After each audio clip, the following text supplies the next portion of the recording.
Hey there, night wanderers. I'm Thomas, and tonight we're trading your comfortable modern bed for a reed mat beside the Nile, where the air is thick with incense, mystery, and the occasional whiff of mummification spices. Welcome to another sleepover with history, where we'll drift slowly through the fascinating, bizarre, and wonderfully mundane world of ancient Egypt. Now I know what you're thinking. Ancient Egypt, that's all pyramids and pharaohs and golden treasures, right? Well, sure, but tonight we're going deeper. We're talking about the stuff they don't put in the movies, like how Egyptians invented the world's first breath mints, why they shaved off their eyebrows when their cats died, and what it was really like to live in a civilization that was already ancient, when Rome was just a collection of muddy huts. Before we begin our journey down the Nile, take a moment to like the video if you're enjoying this slow dive into history, and subscribe if you want more of these sleepy, historical adventures. Let me know in the comments where you're listening from, and what time it is there. It's always amazing to see fellow history lovers winding down around the world, so get comfortable, maybe grab a glass of water, dim those lights, and let's ease into the land of the pharaohs together. Tonight, you're not just learning about ancient Egypt, you're living it. And trust me, it's going to be a beautifully boring journey through 5,000 years of fascinating everyday life that'll have you drifting off to the sound of the Nile lapping against papyrus reeds. Ready? Let's step through the temple doors and into a world where the dead were more pampered than the living, and where your morning routine might involve crocodile dung and crushed beetles. Welcome to ancient Egypt, where even the mundane was magical. So here you are. You're lying on a woven reed mat in a small mud brick house near Memphis, and the first thing you notice is the sound. Not your modern alarm clock, but the gentle lapping of the Nile against the riverbank, mixed with the distant calls of ibises and the soft shuffle of your neighbours, already starting their day. Your pillow isn't stuffed with feathers. It's a curved wooden headrest, designed to keep your elaborate hairstyle intact while you slept. Sounds uncomfortable? Well, it was. But comfort wasn't really the point. The headrest was practical, protective, and sometimes even magical. Many were carved with spells and prayers to keep bad dreams and evil spirits away from your sleeping head. There's something oddly soothing about that idea, isn't there? Your pillow actively working night shift to protect your dreams. You sit up slowly and immediately reach for a small jar of water to rinse your mouth. This isn't just about feeling fresh, it's about purity. Cleanliness in ancient Egypt was deeply tied to spiritual well-being. The gods were clean, so you should be too.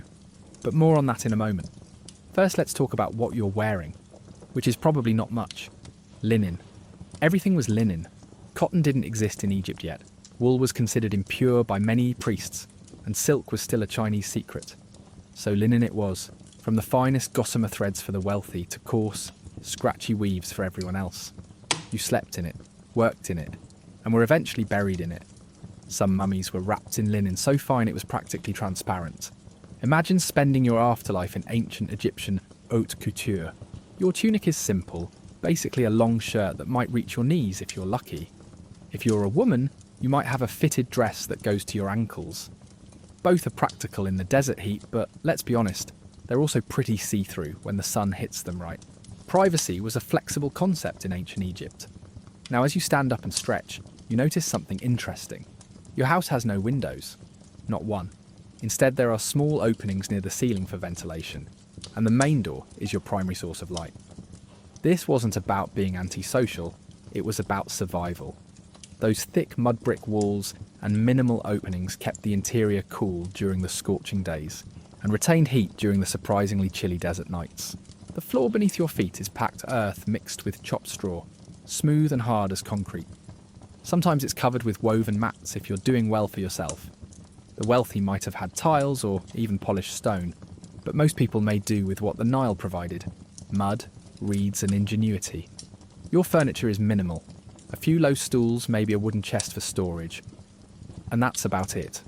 Egyptians did a lot of their living at ground level, sitting cross-legged on mats, eating from bowls held in their laps.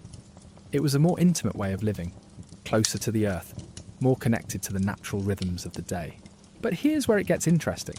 Despite the simple furnishings, many Egyptian homes had something that would make modern homeowners jealous: sophisticated drainage systems. Some houses had limestone gutters, that channeled rainwater away from the structure. Others had built-in grain storage silos that kept food dry and safe from rodents.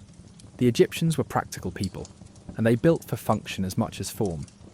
As you shuffle toward the doorway, you pass a small shrine tucked into a corner. Every Egyptian home had one, usually dedicated to Bez, the dwarf god who protected households, or Taweret, the hippopotamus goddess who watched over pregnant women and children. These weren't grand temples, just simple altars where families left offerings of bread, beer, or flowers. Daily devotion was woven into domestic life, like thread into linen. The shrine reminds you that you're living in a world where the sacred and mundane are completely intertwined. Your morning routine isn't just about getting ready for the day, it's about maintaining cosmic order. The Egyptians called this concept Ma'at, the principle of truth, balance, and justice that kept the universe functioning properly. Even something as simple as washing your face was participating in this cosmic maintenance. Speaking of washing, let's talk about your morning hygiene routine, because this is where ancient Egypt gets really interesting. You walk to a corner of your house where a large pottery jar holds your water supply. This isn't just any water, it's Nile water, which the Egyptians considered sacred and purifying. But before you splash it on your face, you need to understand something important. The Egyptians were absolutely obsessed with cleanliness. This wasn't just about smelling nice or looking good. Cleanliness was literally a religious duty. Priests shaved their entire bodies every other day, bathed multiple times daily, and wore only the finest, cleanest linen. But even regular folks were expected to maintain high standards of hygiene. Archaeological evidence shows that most Egyptian homes had designated washing areas, often with limestone basins and sophisticated drainage. You pour some water into a copper bowl and it's cool against your skin. The Egyptians had figured out that copper vessels kept water cooler and cleaner than pottery, though they didn't understand the antibacterial properties of copper. They just knew it worked. Science by accident, which happened a lot in ancient Egypt. As you splash the water on your face, you're participating in a ritual that connected you to the gods. The sun god Ra was said to wash his face each morning in the cosmic waters before beginning his daily journey across the sky. By washing your face, you are symbolically joining Ra in his daily rebirth. Not bad for a Tuesday morning in 1323 BCE. But here's where it gets even more interesting. After washing, you reach for a small clay pot filled with natron, a naturally occurring salt that the Egyptians used for everything from mummification to toothpaste. You wet your finger, dip it in the natron, and scrub your teeth. It's abrasive, salty, and probably not great for your enamel, but it's antibacterial and deodorizing. The Egyptians had essentially invented the world's first antiseptic mouthwash. Some wealthy Egyptians had more elaborate dental hygiene routines. They might use tooth powders made from crushed pumice, wine vinegar, and ground ox hooves. Sounds appetizing, right? But it worked. Egyptian dental hygiene was actually quite advanced for its time, though they still struggled with tooth decay, probably from their love of sweet foods and beer. After cleaning your teeth, you might apply kohl around your eyes. This wasn't just vanity, it was practical. The black makeup, made from ground galena or malachite, protected the delicate skin around the eyes from the harsh desert sun. It also had antibacterial properties and was believed to ward off evil spirits. Fashion and function in one stylish package. The kohl was applied with a small stick, usually made from wood or bronze, in thick lines that extended beyond the natural eye shape. Both men and women wore it, from pharaohs to peasants. It was one of the most democratizing aspects of Egyptian culture. Everyone could look like a god, at least around the eyes. Your morning routine might also include applying oils to your skin. The dry desert air was murder on Egyptian skin, so people regularly slathered themselves in animal fats and plant oils. Castor oil was popular, as was oil pressed from the moringa tree. These weren't just moisturizers. They were often scented with flowers or herbs and served as ancient deodorants. Some wealthy Egyptians had perfumes made from imported frankincense and myrrh, but most people made do with local flowers. Lotus oil was particularly prized for its sweet scent and supposed magical properties. Imagine starting your day smelling like sacred flowers instead of, well, whatever you normally smell like in the morning. But here's the really interesting part. Egyptian personal hygiene wasn't just about the individual, it was about community health. The Egyptians understood probably through observation rather than scientific theory, that clean people were healthier people. They had public bathhouses in some cities, and even poor neighbourhoods had communal washing areas. The wealthy had private bathrooms with sophisticated plumbing. Some Egyptian homes had limestone-lined bathing chambers with drains that connected to the street's sewage system. Others had servants who would pour water over their masters from special vessels. It was like having a human shower, which sounds both luxurious and awkward. As you finish your morning routine, you step outside into the early morning light. The sun is just beginning to rise over the eastern hills, painting the sky in shades of gold and pink that would make any modern photographer weep with envy. This is the daily rebirth of Ra, and you're here to witness it. The air is cool and fresh, carrying the scent of the Nile and the sound of the awakening city. Memphis is already stirring to life around you.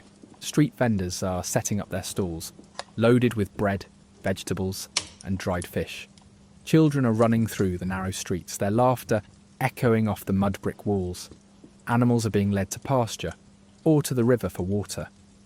You notice that your neighbours are dressed much like you, in simple linen garments that are practical and comfortable. But there are subtle differences that speak to status and occupation. The scribe walking past has a finer weave to his tunic, and carries himself with the confidence of someone who can read and write. The farmer heading to his fields has more patches on his clothes, but also the solid build of someone who works with his hands. Women are beginning to appear in doorways, some carrying water jars on their heads, with a grace that would make a ballet dancer jealous.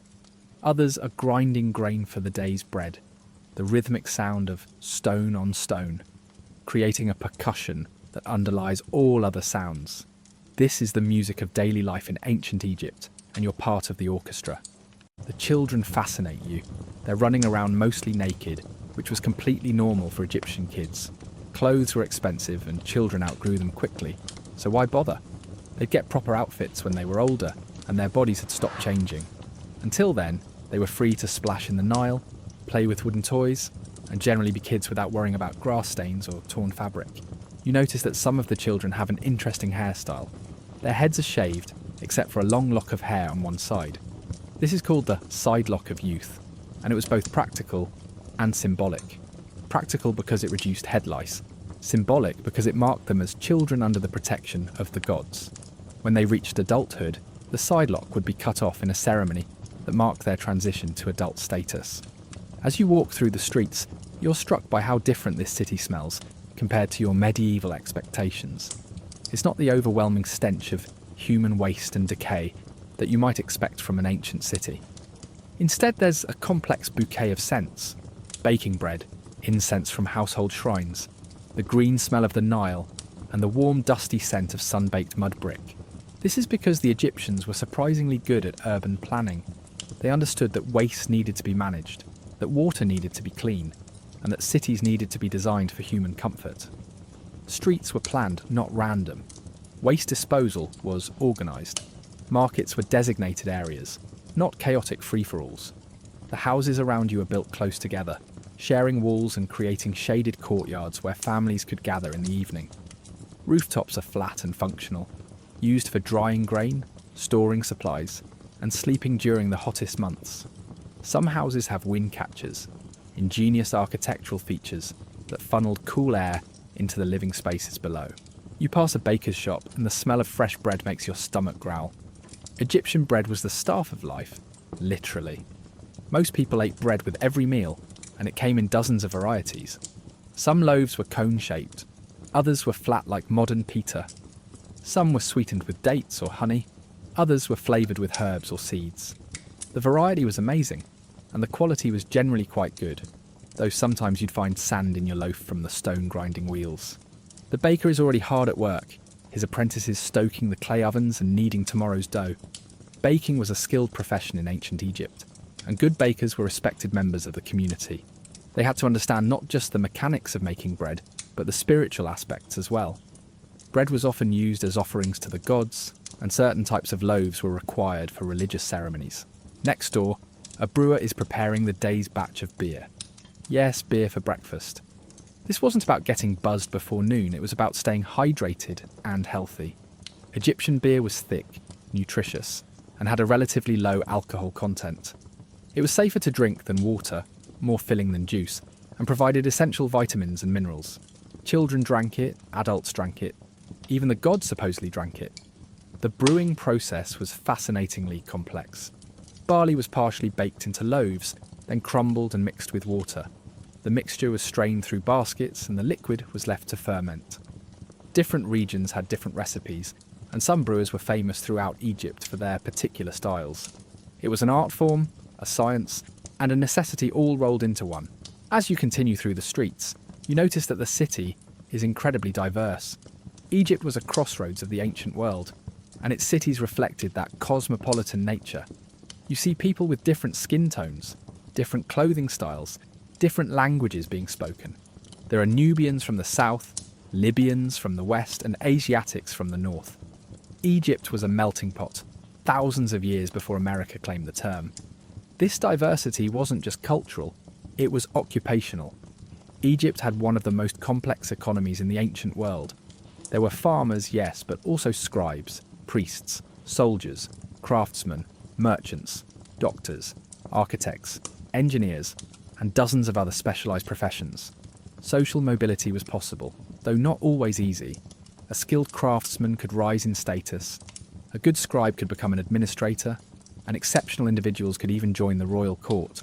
But most people were farmers, and as you walk toward the edge of the city, you can see them heading out to the fields. The Nile's annual flood has receded, leaving behind rich black soil that's perfect for growing crops.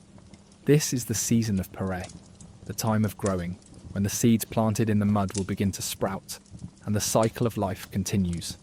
The farmers carry simple tools, wooden ploughs, copper hoes, and sickles for harvesting. They'll spend the day working in the fields, guided by the sun and the seasons, connected to the land in ways that modern people can barely imagine. It's back-breaking work, but it's also deeply satisfying. They're feeding the nation, sustaining the civilization, participating in the cosmic order that keeps the world functioning. You decide to follow one of the farmers, a middle-aged man named Waset, who's been working the same plot of land for 20 years. He nods respectfully as you fall into step beside him. In ancient Egypt, strangers were often welcomed, especially if they seemed interested in learning about the work at hand. Waset's field is about an acre, which is fairly typical for a small-scale farmer. The soil is dark and rich, still damp from the flood. He begins his day by checking the irrigation channels that will bring water to his crops throughout the growing season. These channels are marvels of engineering, carefully planned and maintained to ensure that every field gets the water it needs. The irrigation system is one of ancient Egypt's greatest achievements, though it's not as dramatic as the pyramids. It's a network of canals, basins and channels that turns the Nile's annual flood into a controlled, predictable water supply. Farmers like Waset understand every detail of this system, from the timing of the floods to the proper angle for a water channel. He begins ploughing, using a simple wooden plough pulled by 2 oxen. The animals are slow but steady, and they know the routine as well as their master. The plough turns the soil, mixing in the organic matter left by the flood and preparing a seedbed for this year's crop. It's meditative work, the kind that allows the mind to wander while the body moves in familiar rhythms. Behind the plough, Waset's wife and children follow, planting seeds in the freshly turned earth. They're growing emmer wheat, the staple grain of ancient Egypt, along with barley, flax and vegetables. The seeds are precious, saved from last year's harvest or traded from neighbours. Nothing is wasted in this economy where every grain counts. The family works in comfortable silence, occasionally calling out to each other or singing work songs that help maintain the rhythm of their labour. These songs are ancient, passed down through generations, and they tell stories of the gods, the seasons, and the eternal cycle of planting and harvest. They're not just entertainment, they're cultural memory, binding the family to their ancestors and their land. As the sun climbs higher, the temperature begins to rise. Waset's wife brings water from the irrigation channel, and the family takes a break in the shade of a small shelter built at the edge of the field. They share bread, cheese and onions, washing it down with beer that's been cooled in a porous clay jar. It's a simple meal, but it's satisfying and nutritious. During the break, Waset talks about his concerns for the coming season. The flood was good this year, but you never know what the gods have planned. Too much water and the crops rot. Too little and they wither. The timing has to be perfect, the weather cooperative, the pests manageable. Farming in ancient Egypt was a constant negotiation with forces beyond human control. But there's also a deep satisfaction in this work.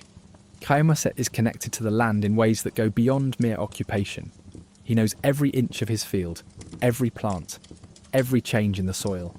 He can predict the weather by the behaviour of the animals, the colour of the sky, the feel of the wind. This knowledge isn't scientific in the modern sense, but it's deep and practical, and earned through years of careful observation. After the break, the family returns to work. The children scatter seeds while the adults cover them with soil and ensure the irrigation channels are properly aligned. It's teamwork in the purest sense, each person contributing according to their abilities and understanding their role in the larger process. By midday, the heat is becoming oppressive. The family takes another break, this time in the shade of some palm trees that grow along the irrigation canal. The trees provide more than shade. They're a source of dates, palm wine and fibre for making rope and baskets. In Egypt, nothing exists for just one purpose. Everything serves multiple functions, and every resource is maximised. The afternoon brings different work. While the main field is planted, there are always other tasks. Khaemosset repairs some damage to his irrigation channels. His wife tends to the vegetable garden near their house, and the children help with both while also playing games that somehow always seem to involve running and shouting. Their vegetable garden is a small miracle of intensive cultivation. In a space no larger than a modern living room, they grow onions, garlic, leeks, lettuces, radishes, and herbs. The plants are arranged in neat rows, each getting exactly the right amount of water and attention. It's kitchen gardening raised to an art form. The herbs are particularly important. Coriander, dill, fenugreek, and mint are used not just for cooking, but for medicine. Egyptian cooking was heavily spiced, not just for flavour but for health. Many spices had antibacterial properties, others aided digestion, and some were believed to have magical protective qualities. The kitchen garden was a pharmacy as much as a food source. As the afternoon wears on, other farmers stop by to chat and share news. Egyptian farming was a social activity, not a solitary one. Neighbours helped each other with major projects, shared tools and knowledge, and celebrated together when the harvest was good.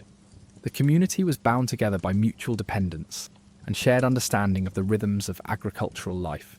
One neighbour brings news from the city. The pharaoh is planning a new building project, which means work for skilled craftsmen and labourers. Another mentions that traders from Nubia are expected soon, bringing gold and ivory in exchange for grain and manufactured goods. The conversation flows easily between practical concerns and broader news, between local gossip and matters of state. You realise that these farmers are not the isolated, ignorant peasants that history sometimes portrays. They're well-informed, skilled professionals who understand their place in the larger Egyptian economy. They know about politics, trade, religion, and technology. They're simply focused on their particular specialty, which happens to be growing the food that feeds the nation. As evening approaches, the family begins to pack up their tools and head home. The day's work is done, but it's not finished. Tomorrow will bring more planting, more weeding, more tending to the crops that will feed their family and contribute to the state's grain stores.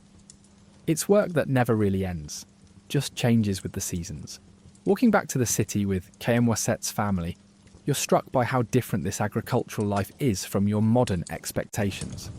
It's not the brutal, desperate existence that you might imagine, but it's also not romanticised, rural bliss. It's work, skillful and demanding work, but it's also deeply satisfying and socially meaningful. The family's house is simple but comfortable, with 3 rooms and a small courtyard. The walls are decorated with simple paintings of lotus flowers and geometric patterns, bright colours that make the small space feel larger and more welcoming. The floors are swept clean, and there's a sense of order and care that speaks to the family's values. Dinner is a community affair, with extended family and neighbours often joining the meal. Tonight there's fish from the Nile, bread, vegetables from the garden, and beer to wash it all down. The conversation is lively, jumping from work to politics to gossip to stories about the gods. Children run in and out, adding their own commentary and occasionally getting shooed away by the adults. The meal is eaten with the hands, using bread as both plate and utensil.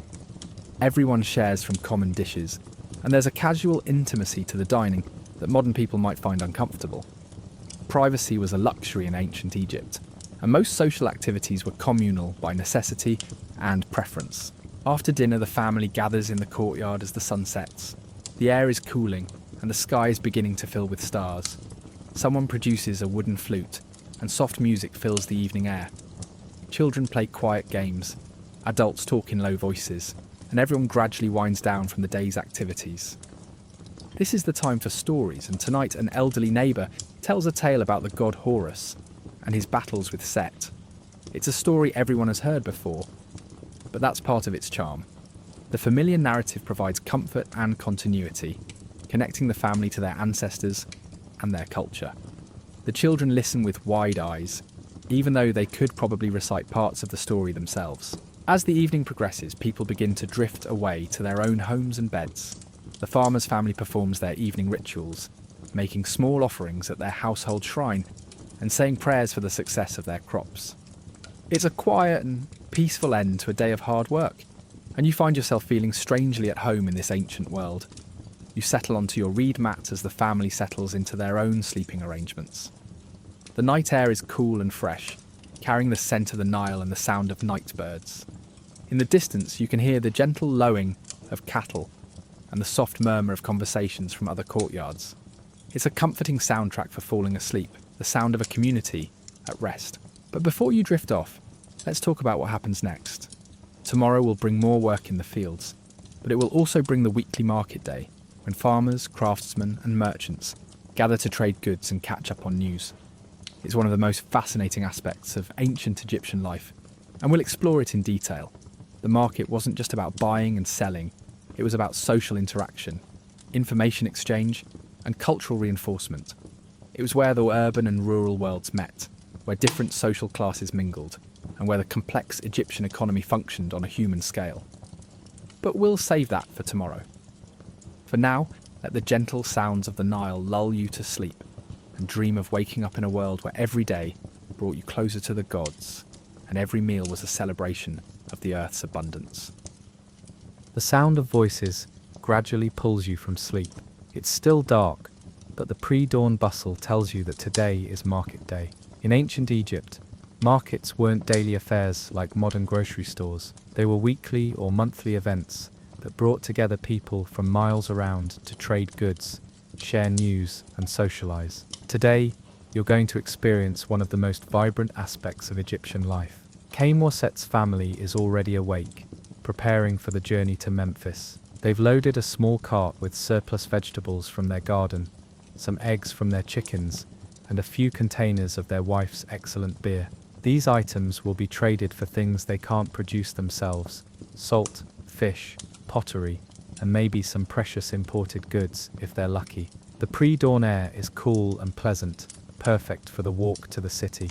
Other families are making the same journey, their carts and donkeys creating a steady stream of traffic along the road. There's a festival atmosphere to the procession, with people calling out greetings to neighbors and friends, children running alongside the carts, and animals adding their own voices to the general din. As you walk, you notice the incredible diversity of goods being transported. One cart is loaded with pottery, the vessels carefully packed in straw to prevent breakage. Another carries dried fish from the Nile, the strong smell preceding it by several yards. A third is piled high with textiles, linen cloth, rope, and baskets woven from papyrus reeds. The pottery cart belongs to Amenemheb, a skilled potter who lives in a workshop district of Memphis. He's been making vessels for 20 years, and his work is known throughout the region for its quality and durability. His cart contains water jars, beer vessels, storage containers, and decorative pieces that will grace the homes of wealthy customers. Egyptian pottery was much more sophisticated than you might expect.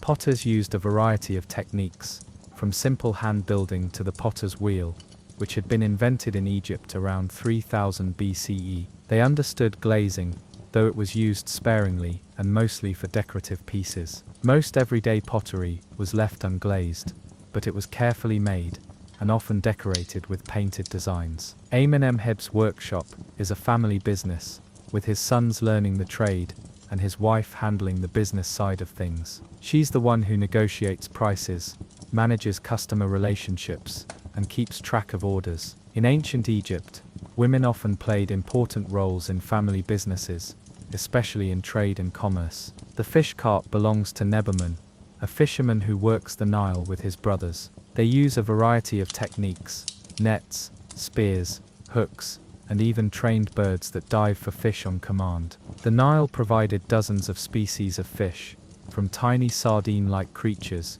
to massive catfish that could feed a family for days. Egyptian fishing was both an art and a science. Fishermen understood the seasonal patterns of different species, the best times and places to fish, and the proper techniques for each type of catch. They knew which fish were good fresh, which needed to be dried or salted, and which were best used for oil or fertilizer. The dried fish in Nebamun's cart represents weeks of work. After being caught, the fish were gutted, salted, and laid out in the sun to dry. The process required careful timing and constant attention to prevent spoilage. The result was a protein-rich food that could be stored for months without refrigeration, essential in a world without reliable food preservation. The textile cart belongs to Seneb, a weaver who specializes in linen production. Linen was Egypt's primary textile, and the process of turning flax plants into fine cloth was complex and labor-intensive.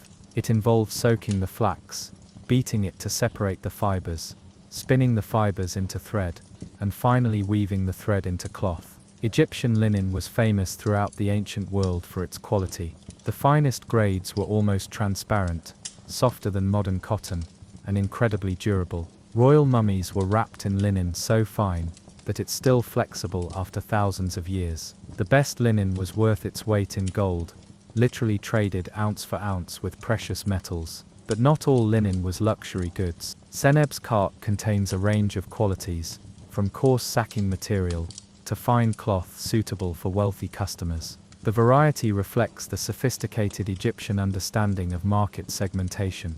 Different customers had different needs and different budgets, and successful merchants catered to all of them.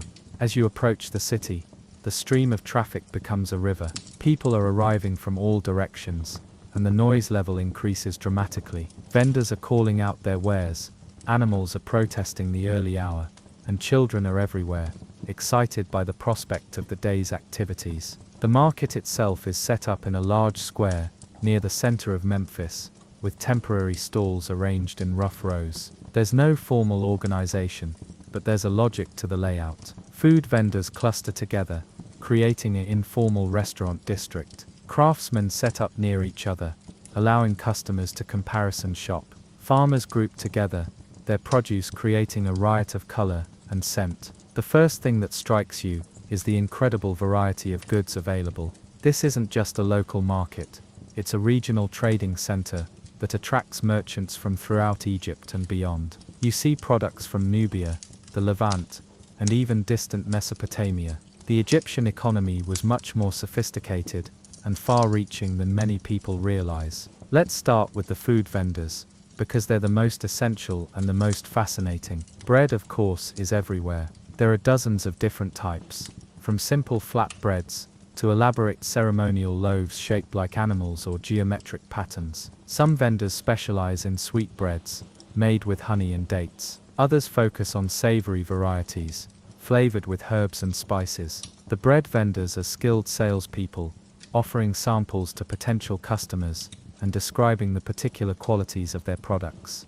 They know their customers' preferences and often have regular clients who come specifically for their bread. Quality varies dramatically, from coarse sandy loaves that are barely edible to fine, white bread that would satisfy modern tastes. Next to the bread vendors, beer sellers have set up their stalls. Egyptian beer was thick and nutritious, more like liquid bread than modern beer. It was flavored with dates, herbs, and spices, and it came in various strengths and styles. Some vendors specialize in smooth filtered beer for wealthy customers. Others offer stronger, more rustic varieties for working people. The beer vendors often provide seating areas where customers can sample their products and socialize. These impromptu taverns become centers of conversation and news exchange. People gather around the beer stalls to drink, gossip, and conduct business. It's ancient Egypt's version of the corner bar, and it serves many of the same social functions. The produce section is a feast for the senses.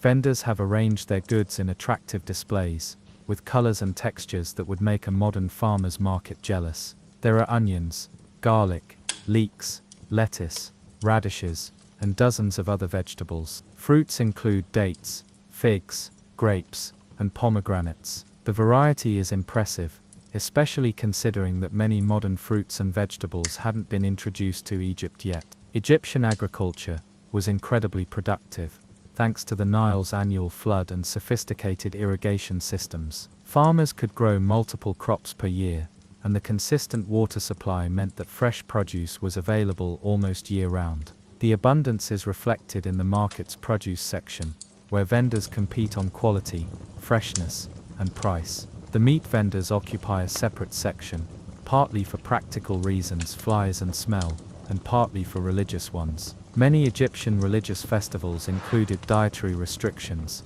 and observant people needed to be able to avoid meat vendors easily. The meat available includes beef, goat, sheep, duck, and goose. Pork was available, but less common, partly because pigs were associated with Set, the god of chaos and disorder. Egyptian meat was generally high quality, thanks to good grazing along the Nile, and careful animal husbandry. Cattle were particularly prized, and owning a herd was a sign of wealth and status. The meat vendors are skilled butchers, who understand not just how to cut meat, but how to preserve it in the hot climate, and how to price it for different customers. Fish vendors occupy another specialized section, their goods displayed on beds of reeds and constantly sprinkled with water to keep them fresh. The variety is amazing: perch, catfish, tilapia, mullet, and dozens of other species. Some vendors specialize in fresh fish, others in dried or salted varieties. The smell is strong but not unpleasant, more like the ocean than decay. The most interesting fish vendor is an elderly woman named Henetson, who has been working the same spot for 30 years. She knows every customer's preferences, and can tell you exactly when each fish was caught, and which part of the Nile it came from. Her knowledge is encyclopedic, covering not just the fish themselves but their seasonal patterns, the best cooking methods, and even their religious significance. Egyptian cuisine used fish extensively, but not everyone could eat every type. Priests were forbidden from eating certain species, and some fish were associated with specific gods and goddesses. The Oxyrhynchus fish, for example, was sacred to the goddess Hathor, and couldn't be eaten in certain regions. Henetson navigates these religious dietary restrictions with the skill of a trained theologian. Beyond the food vendors, the market opens up into a wonderland of crafts and manufactured goods. Pottery stalls display everything from simple cooking pots to elaborate ceremonial vessels decorated with intricate painted designs. The potters are skilled artisans who understand both the technical aspects of their craft and the aesthetic preferences of their customers. Egyptian pottery wasn't just functional, it was often beautiful. Many vessels were decorated with scenes from daily life, religious symbols, or geometric patterns. The decorations weren't just ornamental, they often had magical or protective properties. A water jar might be decorated with images of the Nile god Hapi, to ensure that it would always contain fresh, clean water. The textile section is particularly impressive. Linen cloth is displayed in every conceivable grade and color. The finest pieces are almost transparent, with thread counts that rival modern luxury fabrics. The coarsest materials are still well made and durable, suitable for work clothes and everyday use. The variety reflects the sophisticated Egyptian understanding of textile production and market demand. Some textile vendors specialize in finished goods, tunics, dresses, cloaks, and accessories. Others focus on raw materials, spun thread, woven cloth, and specialty items like rope and baskets. The weaving techniques are sophisticated, with complex patterns and color combinations that demonstrate both technical skill and artistic vision. Egyptian dyes were made from a variety of sources: plants, minerals, and even insects. Red came from madder root, blue from indigo, yellow from saffron or turmeric. The most expensive dye was purple, made from murex shells imported from the Mediterranean. A garment dyed with true purple was worth a fortune, and was usually reserved for royalty or high priests. The jewelry section is where the market really shows off Egypt's wealth and sophistication. Gold is everywhere, worked into intricate designs that range from simple rings to elaborate collar necklaces. The Egyptian jewelers were master craftsmen who understood metallurgy, gemology, and design. Their work was prized throughout the ancient world. But it's not all gold and precious stones. There are also beautiful pieces made from faience, a glazed ceramic material that was one of Egypt's most distinctive contributions to ancient technology. Faience could be molded into complex shapes and fired to create a brilliant blue-green color that was associated with rebirth and the afterlife. The jewelry vendors are skilled salespeople who understand that their customers are buying more than just decoration. Egyptian jewelry often had protective or magical properties. Amulets were worn to ward off evil, attract good fortune, or ensure safe passage to the afterlife. A simple ring might be inscribed with protective spells, and a necklace might include amulets representing different gods and goddesses. The perfume and cosmetics section is fascinating, offering insights into Egyptian beauty standards and personal care. Coal vendors display their products in small pots and tubes, offering different colors and formulations. Black coal was most common, but there were also green varieties made from malachite, and even blue coal, made from lapis lazuli. Egyptian cosmetics weren't just about beauty, they were about health and spiritual well-being. Coal protected the eyes from the sun and from infection. Perfumes and oils moisturized the skin and provided aromatherapy benefits. Many cosmetic ingredients had medicinal properties, and the line between cosmetics and medicine was often blurred. The perfume vendors are particularly skilled at their craft. They understand the properties of different oils and resins, how to blend them for maximum effect, and how to preserve them for long-term storage. The most expensive perfumes contain imported ingredients, frankincense from Somalia, myrrh from Arabia, and exotic oils from distant lands. One perfume vendor, an elegant woman named Nefertiti, not the famous queen, just a woman with the same name, explains the art of perfume making. It's a complex process that requires understanding of chemistry, even though the Egyptians didn't think of it in those terms. Different oils blend in different ways. Some ingredients enhance each other while others clash, and the final product needs to be stable and long-lasting. The household goods section offers everything needed to run an Egyptian home. There are baskets woven from papyrus reeds, furniture made from imported wood, and cooking utensils carved from stone or molded from clay. The variety is impressive, reflecting the sophisticated material culture of ancient Egypt. Egyptian furniture was often beautiful as well as functional. Chairs were carved with intricate designs, beds were inlaid with precious materials, and storage chests were decorated with painted scenes. Even everyday items like stools and tables showed attention to aesthetic detail. The Egyptians understood that beauty and function weren't mutually exclusive. The tool section caters to the needs of craftsmen and farmers. There are copper and bronze implements for every conceivable task: knives, axes, chisels, needles, and fishhooks. The metalworking is sophisticated, with tools that are both sharp and durable. Egyptian metallurgy was advanced for its time, and Egyptian tools were exported throughout the ancient world.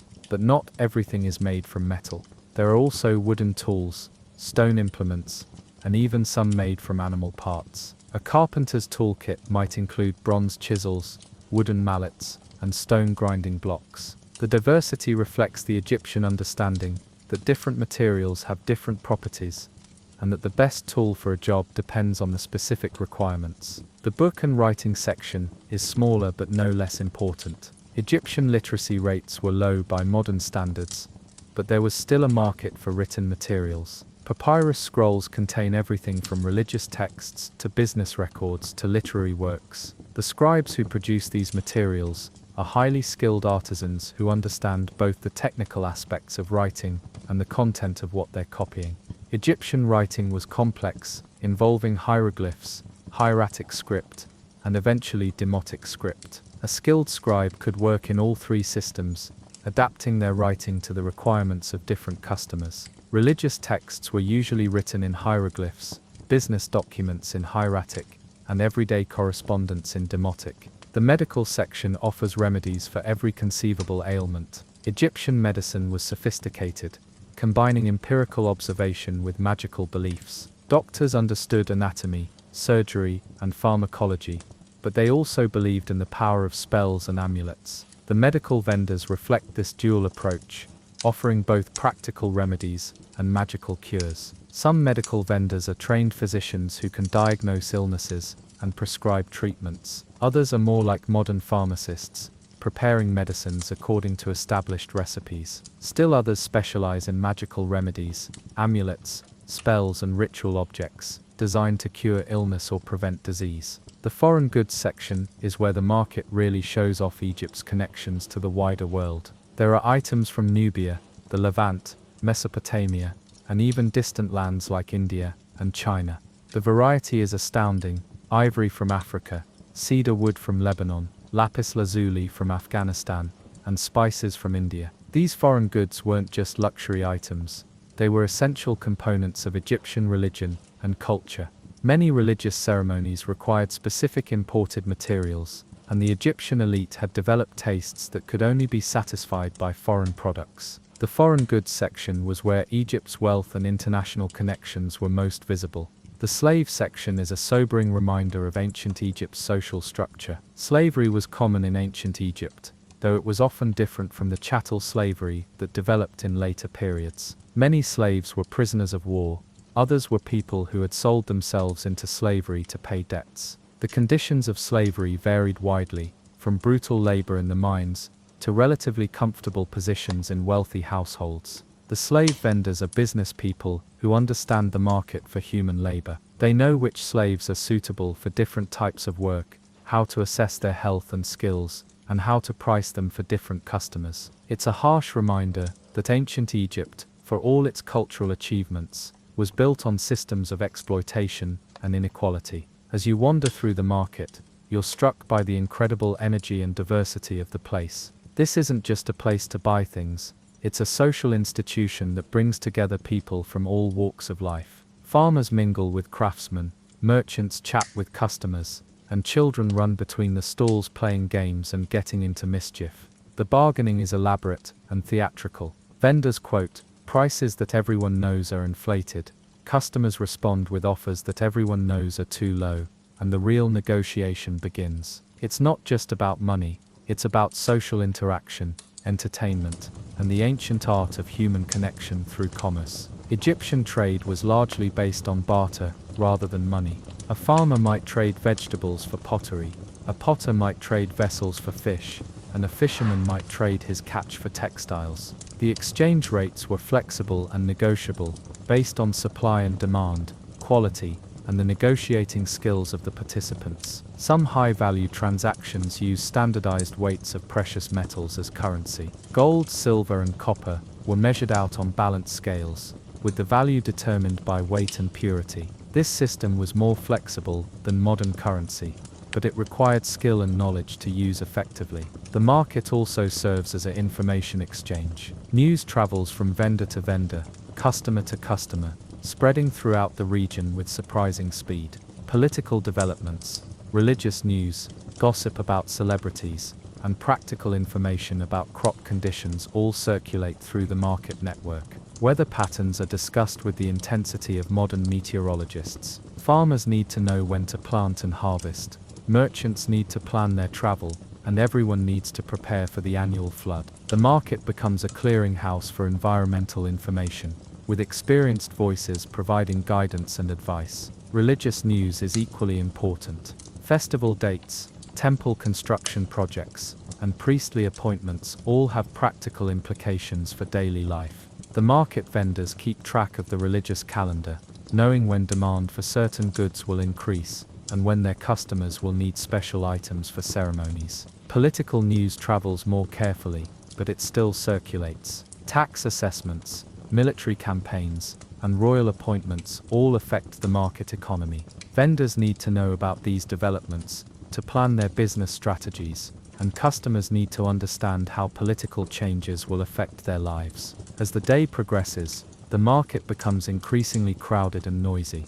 The heat is building, tempers are shortening, and the sensory overload is becoming overwhelming. But there's also a festival atmosphere, with music, dancing, and spontaneous celebrations breaking out throughout the marketplace. Street performers add to the entertainment. Musicians play flutes, drums, and stringed instruments, their music providing a soundtrack to the commercial activity. Dancers move through the crowds, their graceful movements attracting attention and coins. Storytellers gather audiences around them, spinning tales of gods, heroes, and ordinary people who overcome extraordinary challenges. The food vendors begin preparing cooked meals for hungry shoppers. Simple stews, grilled fish, and fresh bread provide sustenance for people who have been walking and bargaining all day. The smell of cooking food mingles with the other market aromas, creating a complex bouquet that's both appetizing and overwhelming. Children are everywhere, some helping their parents with business, others simply enjoying the excitement of market day.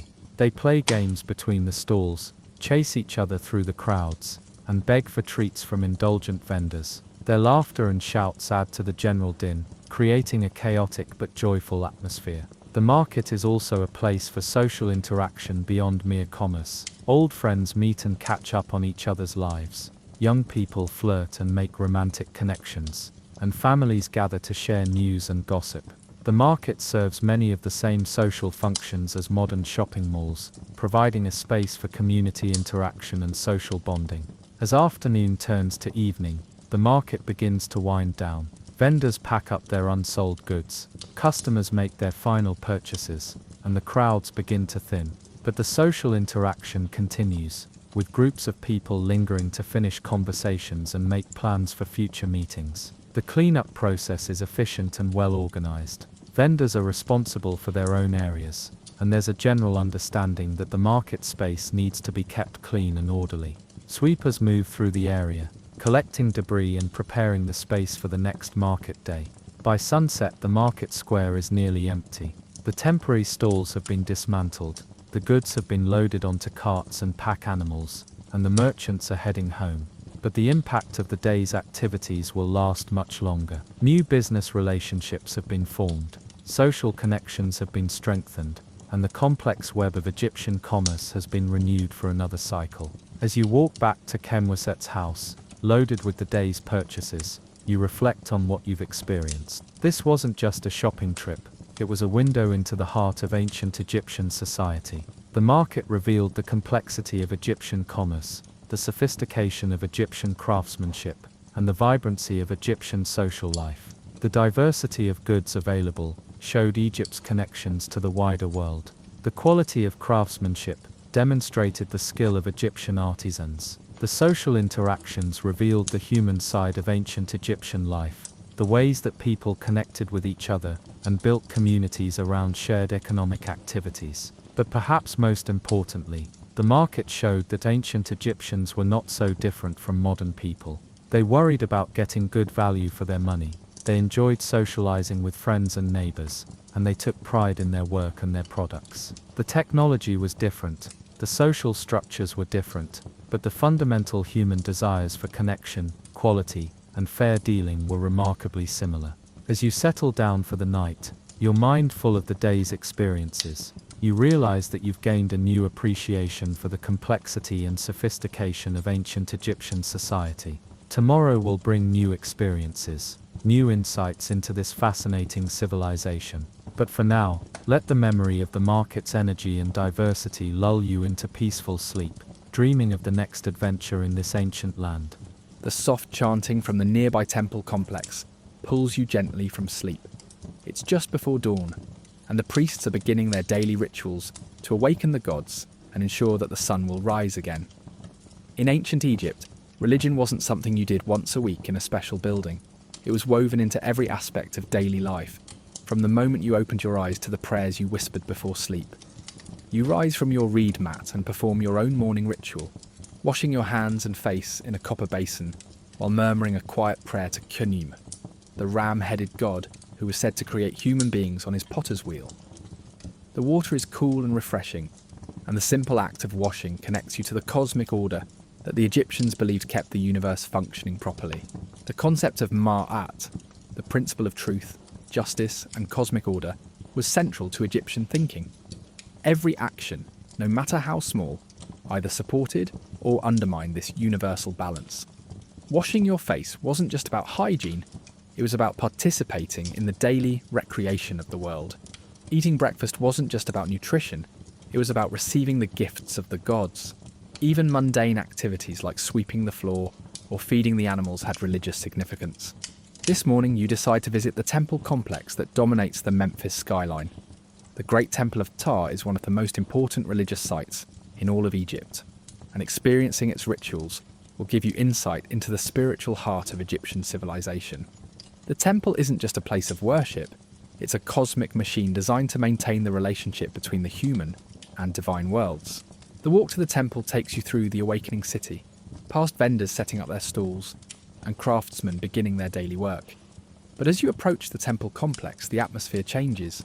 The noise of the city fades, replaced by the sound of chanting, the smell of incense, and the sight of white-robed priests moving purposefully through the complex.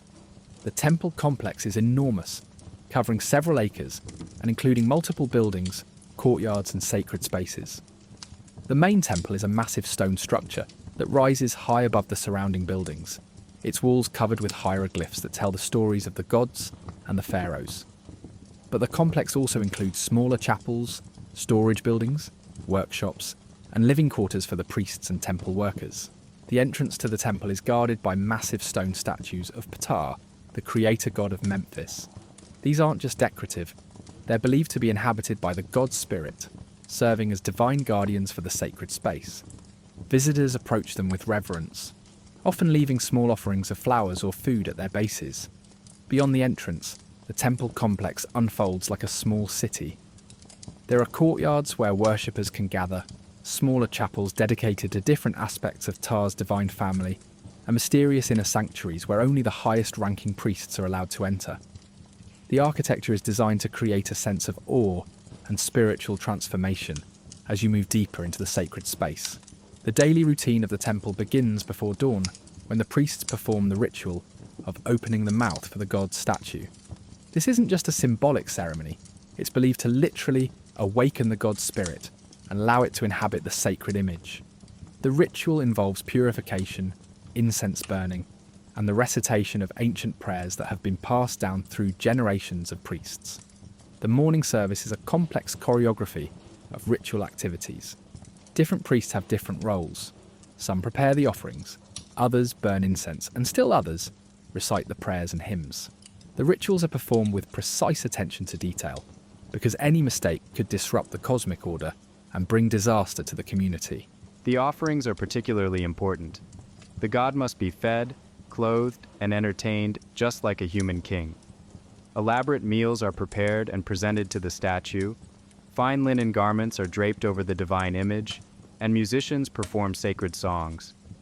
After the god has symbolically consumed the offerings, they're distributed to the priests and eventually to the community, creating a cycle of divine blessing that flows from the god to the people. You watch from the outer courtyard as the priests perform these rituals. Their movements are graceful and practiced, the result of years of training and daily repetition. They're not just performing religious ceremonies, they're maintaining the cosmic order that keeps the sun rising, the Nile flooding, and the crops growing. In Egyptian thinking, the priests are essential workers whose job is to keep the universe functioning properly. The temple complex employs hundreds of people, not just priests, but also scribes, musicians, craftsmen, farmers, and laborers.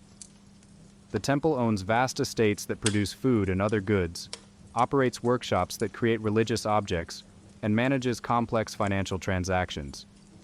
It's both a religious institution and a major economic enterprise. The scribes are particularly important because they maintain the written records that document the temple's activities. They keep track of offerings, record the names of donors, copy religious texts, and maintain the complex calendar that determines when different rituals should be performed. Temple scribes are usually highly educated men who understand not just writing, but also mathematics, astronomy, and religious law. The temple musicians are skilled professionals who understand the power of sound in religious ritual. They play harps, flutes, drums, and rattles, creating music that's believed to please the gods and facilitate communication between the human and divine worlds. The music isn't just entertainment, it's a form of prayer that uses sound to create sacred space and invoke divine presence. The craftsmen who work for the temple are among the most skilled in all of Egypt. They create the statues, ritual objects, and architectural decorations that make the temple beautiful and spiritually powerful. Their work isn't just art, it's theology expressed in physical form. Every detail has religious significance, from the colors used in painting to the materials chosen for construction. The temple also serves as a center of learning and healing. The priests are often skilled in medicine, mathematics, and astronomy, and they share their knowledge with the community. The temple library contains thousands of papyrus scrolls covering every aspect of Egyptian knowledge, from religious texts to medical treatises to astronomical observations. The healing functions of the temple are particularly important. Many people come to the temple seeking cures for illnesses, guidance for personal problems, or protection from evil spirits. The priests offer a combination of practical medical treatment and religious ritual, understanding that physical and spiritual healing are interconnected. One of the most fascinating aspects of Egyptian temple life is the role of oracle and divination. People bring questions to the temple, and the priests provide answers that are believed to come directly from the gods. The oracular process involves complex rituals designed to allow the god spirit to communicate through the priests or through signs and omens. The questions people bring to the oracle cover every aspect of human life. Should I marry this person? Will my crops be successful this year? Is my illness curable? Should I accept this job offer? The priest's answers aren't just random advice, they're based on careful observation of the questioner's situation, knowledge of practical matters, and understanding of human psychology. The temple also plays a crucial role in the Egyptian legal system. Many contracts and business agreements are signed in the temple, under the watchful eyes of the gods. The priests serve as witnesses and judges, helping to resolve disputes and ensure that agreements are honored.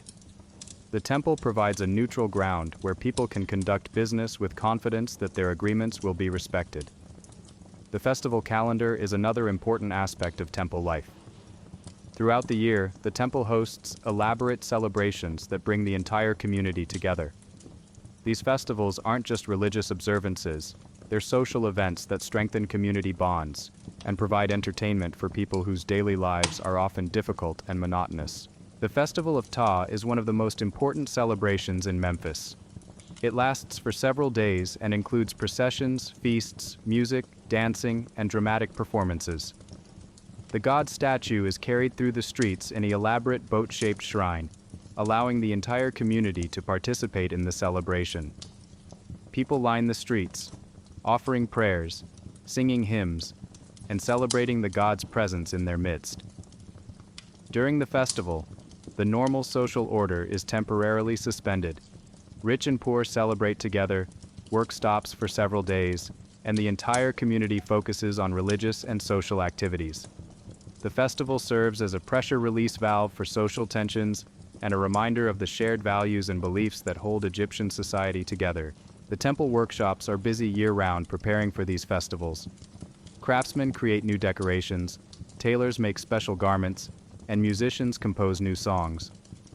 The preparation is as important as the celebration itself, involving the entire community in the process of creating something beautiful and meaningful. But religious life in ancient Egypt wasn't limited to the great temples. Every household had its own small shrine, usually dedicated to gods who protected the family and the home.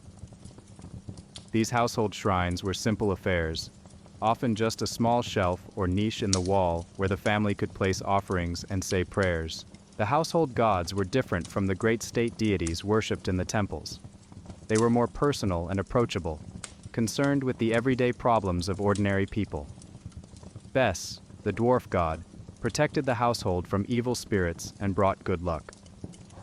Taweret, the hippopotamus goddess, watched over pregnant women and children. Sobek, the crocodile god, controlled the dangerous waters of the Nile. Family religious practices were simple but meaningful. Each morning, the head of the household would light incense at the family shrine and say prayers for the day's activities. Children learned to participate in these rituals from an early age, understanding that they were part of a larger cosmic order that included both human and divine beings. The Egyptian calendar was filled with religious observances that affected daily life. Certain days were considered lucky or unlucky for different activities. People consulted religious calendars before making important decisions, planning trips, or starting new projects. The calendar wasn't just a way of measuring time, it was a guide for living in harmony with the cosmic order. Personal religious practices also included the use of amulets and protective charms. Egyptians wore jewelry that wasn't just decorative, but also spiritually protective. The Ankh symbol represented life, the Eye of Horus provided protection from harm, and the scarab beetle symbolized rebirth and renewal. These weren't just superstitions, they were practical tools for navigating the spiritual dimensions of daily life. The afterlife was a constant concern for ancient Egyptians, and religious practices were designed to ensure a safe passage to the next world. People saved money throughout their lives to pay for proper burial, collected amulets and spells to protect them in the afterlife, and performed rituals designed to prepare them for the journey through the underworld. The priests who served in the temples came from all levels of Egyptian society, though the highest positions were usually reserved for the elite. Some priests served full-time, dedicating their entire lives to religious service. Others worked part-time, performing religious duties while also practicing other professions. The priesthood provided a path for social mobility, allowing talented individuals to rise in status through religious service. Priest training was rigorous and comprehensive. Candidates had to learn to read and write hieroglyphs, memorize hundreds of prayers and rituals, understand the complex religious calendar, and master the practical skills needed for temple management. The training could take years, and only the most dedicated and talented individuals succeeded. Female priests, called priestesses, also played important roles in Egyptian religious life. They served in temples dedicated to goddesses, performed rituals related to women's concerns, and provided spiritual guidance to female worshippers. Some priestesses achieved high status and wielded considerable influence, though the highest religious positions were generally reserved for men. The temple complex also served as a centre of economic activity. The priests controlled vast agricultural estates, managed complex trade networks, and provided banking services to the community. The wealth of the temples was enormous, and their economic influence extended throughout Egyptian society. Temple estates were carefully managed agricultural operations that produced food for the temple staff and offerings for the gods. The priests understood agriculture, irrigation, and livestock management, and they applied this knowledge to maximise the productivity of their lands. The success of the temple estates contributed to the overall prosperity of Egyptian society. The temples also served as early banks, storing valuables for individuals and communities, making loans and facilitating trade transactions. The priests' reputation for honesty and their connection to the gods made them trusted intermediaries in financial matters. The temple banking system was sophisticated and efficient, contributing to the development of Egyptian commerce. As you spend the day observing temple life, you're struck by how different Egyptian religion is from modern concepts of spirituality. It's not just about personal belief or individual salvation, it's about maintaining the cosmic order that keeps the world functioning. The priests aren't just spiritual leaders, they're cosmic engineers whose job is to keep the universe running smoothly. The complexity of Egyptian religious life is overwhelming at first, but gradually you begin to understand the underlying patterns. Everything is interconnected. The gods need humans to serve them. Humans need the gods to maintain the world. And the elaborate rituals and ceremonies are the mechanisms that keep this relationship functioning properly. The temple complex is also a centre of learning and culture. The priests are among the most educated people in Egyptian society, and they use their knowledge to benefit the community. They're doctors, teachers, judges and advisors, as well as religious leaders. The temple serves as a university, hospital, court and cultural centre, all rolled into one. As evening approaches, the temple begins to wind down from its daily activities. The evening service is shorter and simpler than the morning rituals, focusing on thanking the gods for the day's blessings and asking for protection during the night. The priests will continue their vigil throughout the night, ensuring that the divine presence remains strong and that the cosmic order is maintained. You leave the temple complex as the sun sets over the western hills, feeling that you've gained a deeper understanding of Egyptian spirituality. Religion in ancient Egypt wasn't something separate from daily life. It was the framework within which all activities took place.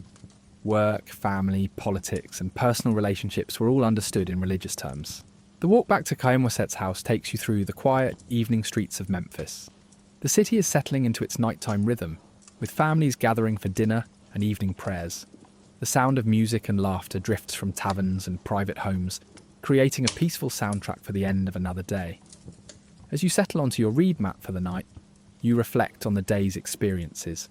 The temple complex revealed the sophisticated and complex nature of Egyptian religious life, showing how spiritual beliefs were integrated into every aspect of society.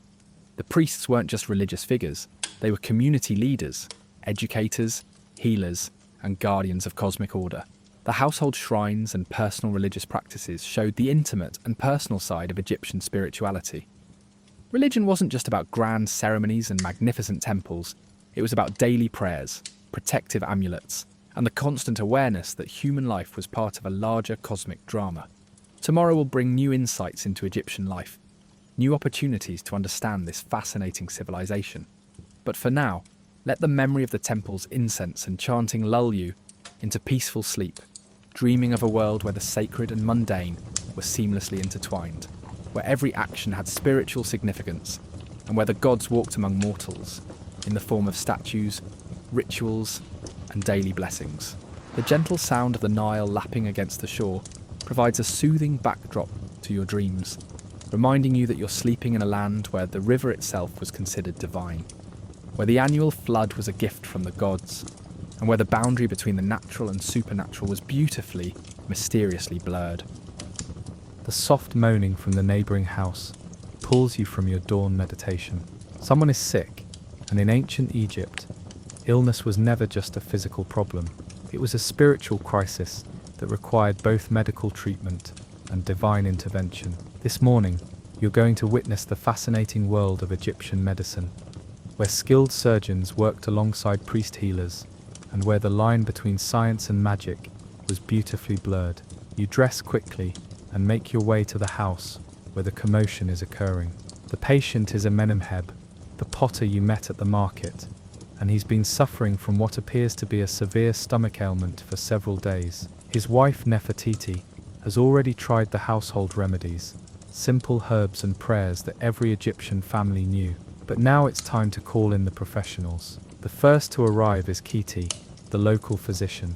He's a learned man who studied at the House of Life, the temple school where medical knowledge was taught alongside religious texts. He carries a leather bag containing his tools and medicines, and his confident manner suggests years of experience dealing with illness and injury. But he doesn't come alone. Behind him walks Hunefer, a priest healer whose job is to address the spiritual aspects of the illness. This dual approach to medicine was uniquely Egyptian. While other ancient civilizations relied primarily on either practical treatments or religious rituals, the Egyptians understood that healing required both. The body might need surgery or medication, but the soul needed spiritual cleansing and divine protection. Kiti and Hunefer work as a team, each bringing their own expertise to the healing process. Kiti begins his examination with a ritual washing of his hands, not just for cleanliness, but to purify himself spiritually before touching the patient. He then performs what would be recognizable to any modern doctor as a thorough physical examination. He checks Amenemheb's pulse, examines his eyes and tongue, palpates his abdomen, and asks detailed questions about his symptoms. The Egyptian understanding of anatomy was remarkably sophisticated, largely due to their mummification practices. They knew that the heart was the center of circulation, that the brain controlled thought and movement, and that different organs had specific functions. Their medical texts, written on papyrus scrolls, contained detailed descriptions of surgical procedures, diagnostic techniques, and treatment protocols. As Kiti examines the patient, he's consulting his mental database of medical knowledge. He knows that stomach pain can be caused by bad food, intestinal parasites, or blockages in the digestive system. He also knows that certain combinations of symptoms point to specific diagnoses, and that different conditions require different treatments. His approach is systematic and logical, based on careful observation and accumulated experience. Meanwhile, Hunifer is addressing the spiritual dimensions of the illness. He burns incense and recites prayers, asking the gods to reveal the cause of the sickness and to guide the healing process. He also examines Amenemheb for signs of spiritual contamination, evil spirits, or curses that might be causing the physical symptoms. In Egyptian thinking, illness often had supernatural causes that needed to be addressed alongside the physical symptoms. The examination reveals that Amenemheb is suffering from what we might recognize as food poisoning, possibly complicated by intestinal parasites. Kiti prescribes a combination of practical and magical treatments. For the immediate symptoms, he recommends a mixture of herbs that will settle the stomach and flush out toxins. For the longer-term problem, he suggests dietary changes and regular doses of anti-parasitic medicines. But the treatment doesn't stop there. Hunifer performs a ritual cleansing designed to remove any spiritual contamination that might be prolonging the illness. He sprinkles the patient with holy water from the temple, recites protective spells, and places amulets around the sick man's neck. These aren't just psychological comfort measures, they're believed to have real healing power. The medicines that Kiti prescribes are sophisticated preparations that combine multiple ingredients for maximum effectiveness. The stomach settler contains mint for nausea, fennel for digestive problems, and honey for its antibacterial properties. The antiparasitic mixture includes wormwood, which is genuinely effective against intestinal parasites, along with other herbs that support the digestive system. Egyptian pharmacology was based on centuries of careful observation and experimentation. Medical texts listed hundreds of remedies, each with specific indications, dosages and preparation methods. The Egyptians understood that different herbs had different properties, that dosage mattered, and that timing was crucial for effective treatment. They were practicing evidence-based medicine thousands of years before the term was invented. The preparation of medicines was an art form in itself. Kiti takes you to his workshop, where he keeps his supplies and prepares his remedies. The room is filled with jars, baskets and boxes containing every conceivable plant, animal, and mineral ingredient. There are common herbs like garlic and onion, exotic imports like frankincense and myrrh, and unusual substances like crocodile dung and ground pearls. Each ingredient has its own storage requirements and preparation methods. Some herbs need to be dried and ground, others must be used fresh. Some minerals need to be purified and powdered, others are used in their natural state. The complexity of Egyptian pharmacology rivaled that of any modern pharmacy, and the skilled physician needed to understand not just what to prescribe, but how to prepare it properly. The tools in Kiti's workshop are surprisingly sophisticated. He has bronze knives for cutting herbs, stone mortars for grinding, copper vessels for boiling, and delicate scales for measuring precise dosages. There are also more specialized instruments, cupping vessels for drawing blood, lancets for making incisions, and forceps for removing foreign objects. Egyptian medical technology was advanced for its time. One of the most fascinating aspects of Egyptian medicine was their understanding of surgery. The Edwin Smith Papyrus, a medical text from around 1600 BCE, describes surgical procedures for treating wounds, fractures, and tumors. The descriptions are remarkably detailed and practical, showing that Egyptian surgeons understood anatomy, sterile technique, and post-operative care. Kiti explains some of the surgical procedures he's performed. He set broken bones, sutured wounds, removed tumors, and even performed what we would recognize as cataract surgery. The techniques are sophisticated, and the success rates, according to the medical texts, were surprisingly high. Egyptian surgeons were skilled professionals who understood both the theoretical and practical aspects of their craft. But perhaps the most remarkable aspect of Egyptian surgery was their understanding of the importance of cleanliness. Surgical instruments were cleaned and sterilized, wounds were washed and bandaged, and patients were monitored for signs of infection. The Egyptians didn't understand germ theory, but they knew that cleanliness prevented complications and improved outcomes. The treatment of women's health issues was particularly advanced in ancient Egypt. Egyptian physicians understood menstruation, pregnancy and childbirth in ways that wouldn't be matched in Europe until the modern era. They had effective contraceptives, safe abortion procedures, and sophisticated treatments for gynecological problems. Women's health was taken seriously, and female physicians specializing in women's medicine were not uncommon. Egyptian dentistry was also remarkably advanced. Dental problems were common, probably due to the sandy bread and sweet foods that formed the basis of the Egyptian diet. But Egyptian dentists could extract teeth, treat abscesses, and even perform primitive root canal procedures. Some mummies have been found with gold dental work, showing that cosmetic dentistry was also practiced. The psychological aspects of illness were well understood by Egyptian healers. They knew that a patient's mental state affected their physical health, and they used various techniques to maintain morale and encourage healing. These included music therapy, aromatherapy, and the use of pleasant surroundings to promote recovery. The holistic approach to healing was remarkably modern in its understanding of the mind-body connection. As you observe Kiti's treatment of Eminem, you notice that he spends considerable time talking with the patient and his family. He explains the diagnosis, describes the treatment plan, and provides reassurance about the expected outcome. This bedside manner wasn't just kindness, it was therapeutic. Egyptian physicians understood that patient confidence and family support were crucial elements in the healing process. The role of nursing in Egyptian medicine was also important. Skilled attendants, often women, provided round-the-clock care for seriously ill patients. They administered medicines, changed bandages, monitored symptoms, and provided emotional support. The nursing care was comprehensive and professional, reflecting the Egyptian understanding that healing required continuous attention and skilled care.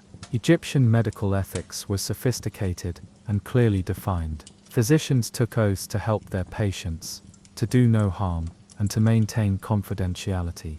They were expected to treat all patients regardless of social status, though wealthy patients obviously received more luxurious accommodations. The medical profession was regulated, with standards for training, practice, and professional conduct. The training of physicians was rigorous and comprehensive. Students studied at the House of Life, where they learned anatomy, diagnosis, treatment, and surgical techniques. The curriculum included both theoretical knowledge and practical experience, with students working alongside experienced physicians to develop their skills. The training could take many years, and only the most dedicated and talented students succeeded.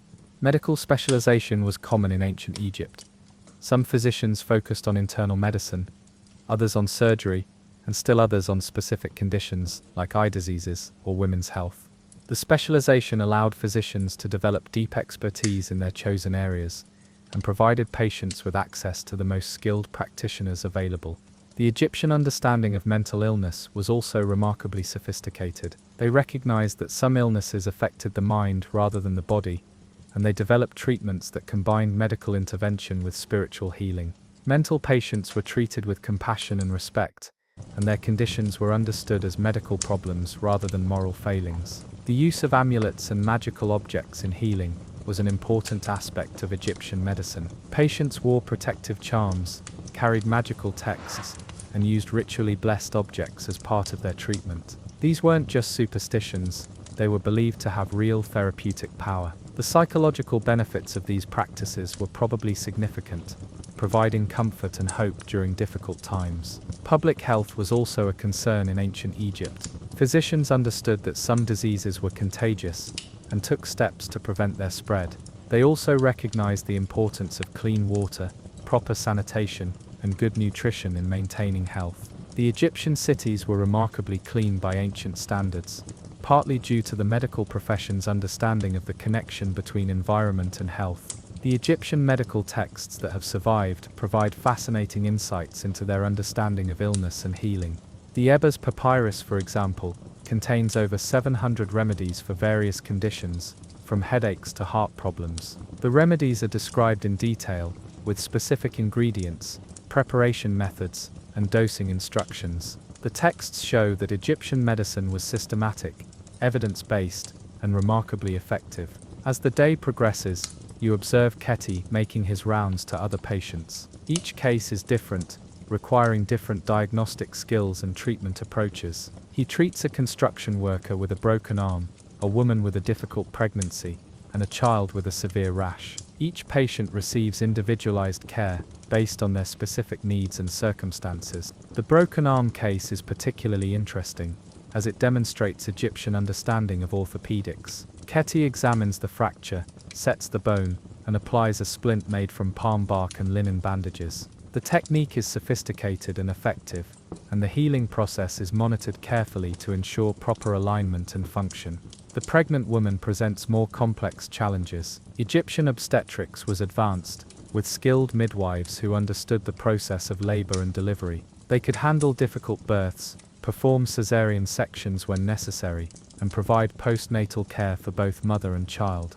The maternal mortality rate was probably lower in ancient Egypt than in many other ancient civilizations. The child with the rash requires both medical and magical treatment. Keti prescribes a soothing ointment made from animal fats and healing herbs, while Hunefer performs a ritual to protect the child from evil spirits. The combination of practical and spiritual treatment reflects the Egyptian understanding that children are particularly vulnerable to both physical and supernatural threats. Egyptian pediatrics was well developed, with special attention paid to the unique needs of children. Child mortality was high by modern standards, but Egyptian physicians understood the importance of nutrition, hygiene, and preventive care in keeping children healthy. They had specific remedies for childhood diseases, and understood the developmental needs of growing children. The treatment of the elderly was also sophisticated. Egyptian physicians understood that aging brought unique medical challenges, and developed treatments specifically for age-related conditions. They had remedies for arthritis, treatments for declining vision, and methods for maintaining mobility and independence in older patients. As evening approaches, you accompany Keti and Hunefer back to check on Amenemheb. The patient is showing signs of improvement, with reduced pain and better appetite. The combination of medical treatment and spiritual healing appears to be working, and the family is optimistic about his recovery. This success story illustrates the effectiveness of the Egyptian approach to medicine. The recovery process will take several days, with continued medication and monitoring. Keti will make daily visits to assess progress and adjust treatment as needed.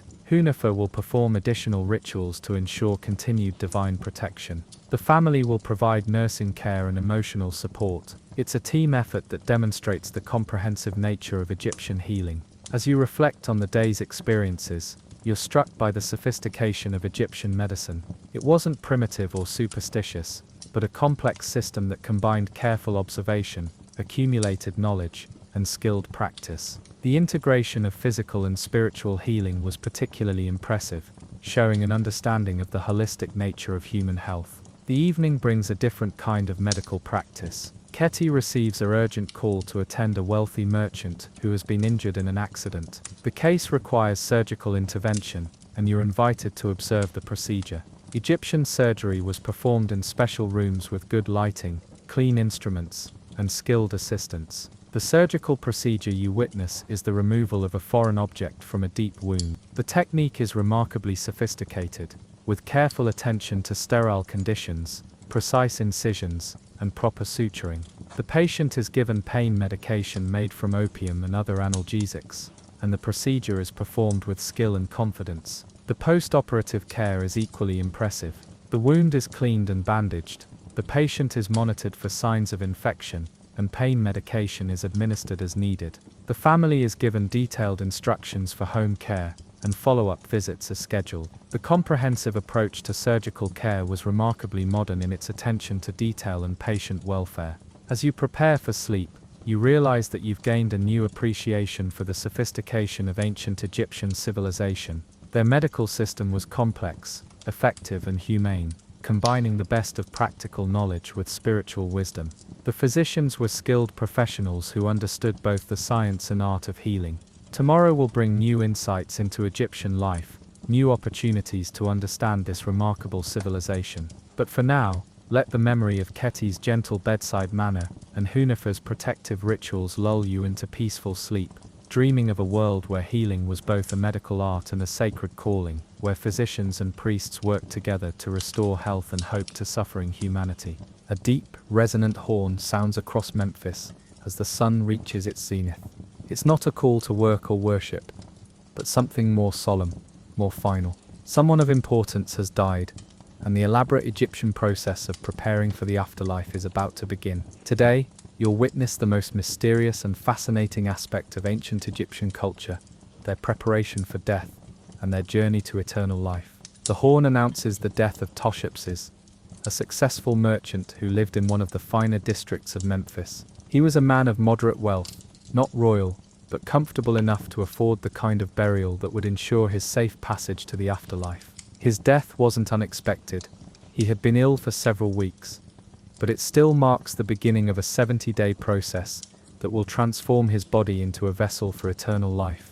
Egyptian attitudes toward death were completely different from our modern perspective. Death wasn't an ending, but a transformation, a dangerous but necessary journey to a better existence. The Egyptians believed that a person consisted of several spiritual components: the Ka-life force, the Ba personality, the Akh transfigured spirit, and others. Death simply meant that these components needed to be preserved and protected, so they could continue their existence in the afterlife. The first priority is preserving the body through mummification. Within hours of death, Toshepses' body is taken to the workshop of Keti, the chief embalmer of Memphis. Keti is a skilled professional who has been practicing his craft for over 20 years. He's also a priest, because embalming isn't just a technical procedure, it's a sacred ritual that requires both practical skill and spiritual knowledge. The embalming workshop is located on the west bank of the Nile, the side where the sun sets and dies each day.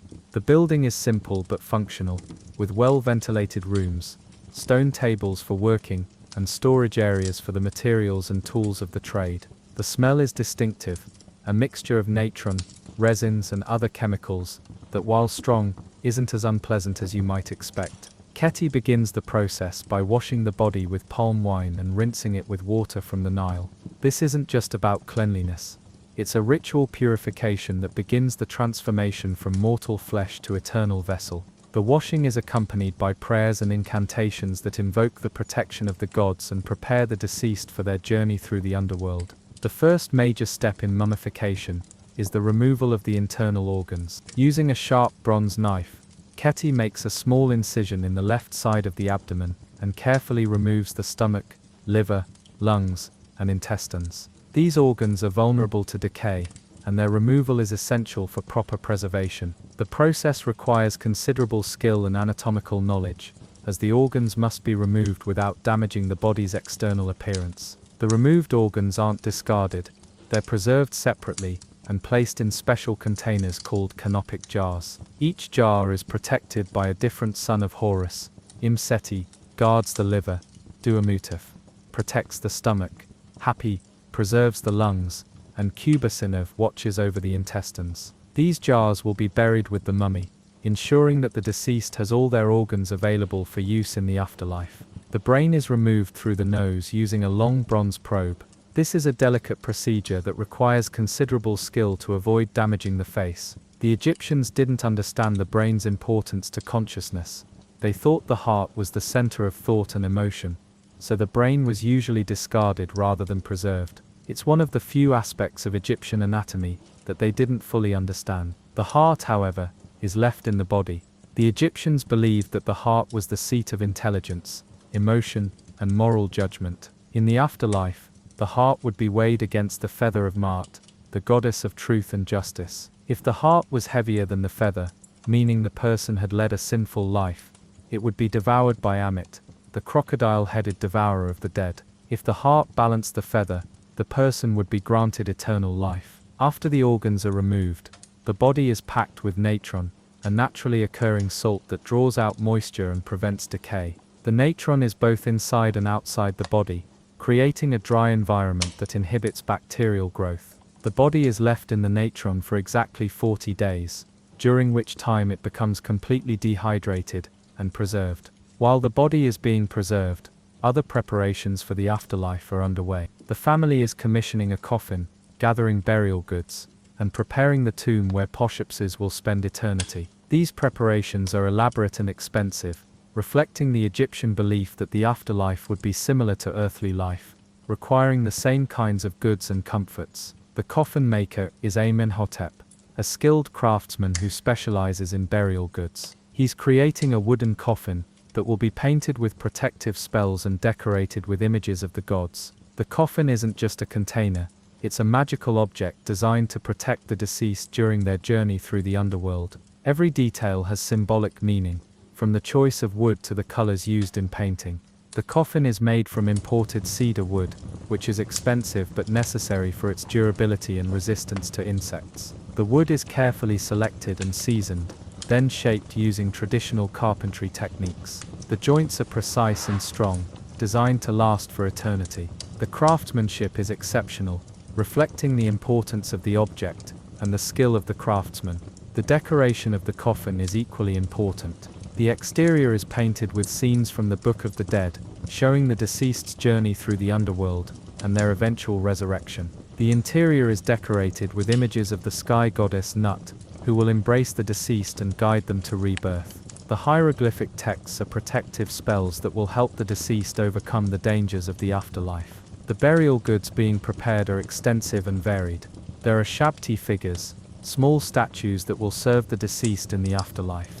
There are amulets and jewelry that will provide protection and status. There are food offerings, tools, furniture and clothing that will be needed in the next life. The quantity and quality of these goods reflect the family's wealth and their love for the deceased. The tomb preparation is equally elaborate. Poshepses will be buried in a rock-cut tomb in the cliffs west of Memphis. The tomb consists of several chambers, a burial chamber for the mummy and its immediate grave goods, storage chambers for additional offerings, and a chapel where the family can come to make offerings and remember the deceased. The tomb walls are being decorated with painted scenes that tell the story of Poshepses' life and his hopes for the afterlife. There are scenes of his successful business activities, his happy family life, and his pious religious observances. There are also scenes of the afterlife, showing him enjoying eternal pleasures in the company of the gods. The paintings are both biographical and aspirational, documenting his earthly life while projecting his hopes for eternity. The artistic quality of tomb decoration varied widely, depending on the family's resources. Wealthy individuals like Poshepses could afford skilled artists who created sophisticated and beautiful paintings. Poorer families might have simple decorations or even just painted symbols. But every tomb, regardless of its elaborateness, reflected the universal Egyptian belief in the importance of preparing for the afterlife. After 40 days in natron, Poshepses' body is removed and cleaned. The natron has done its work.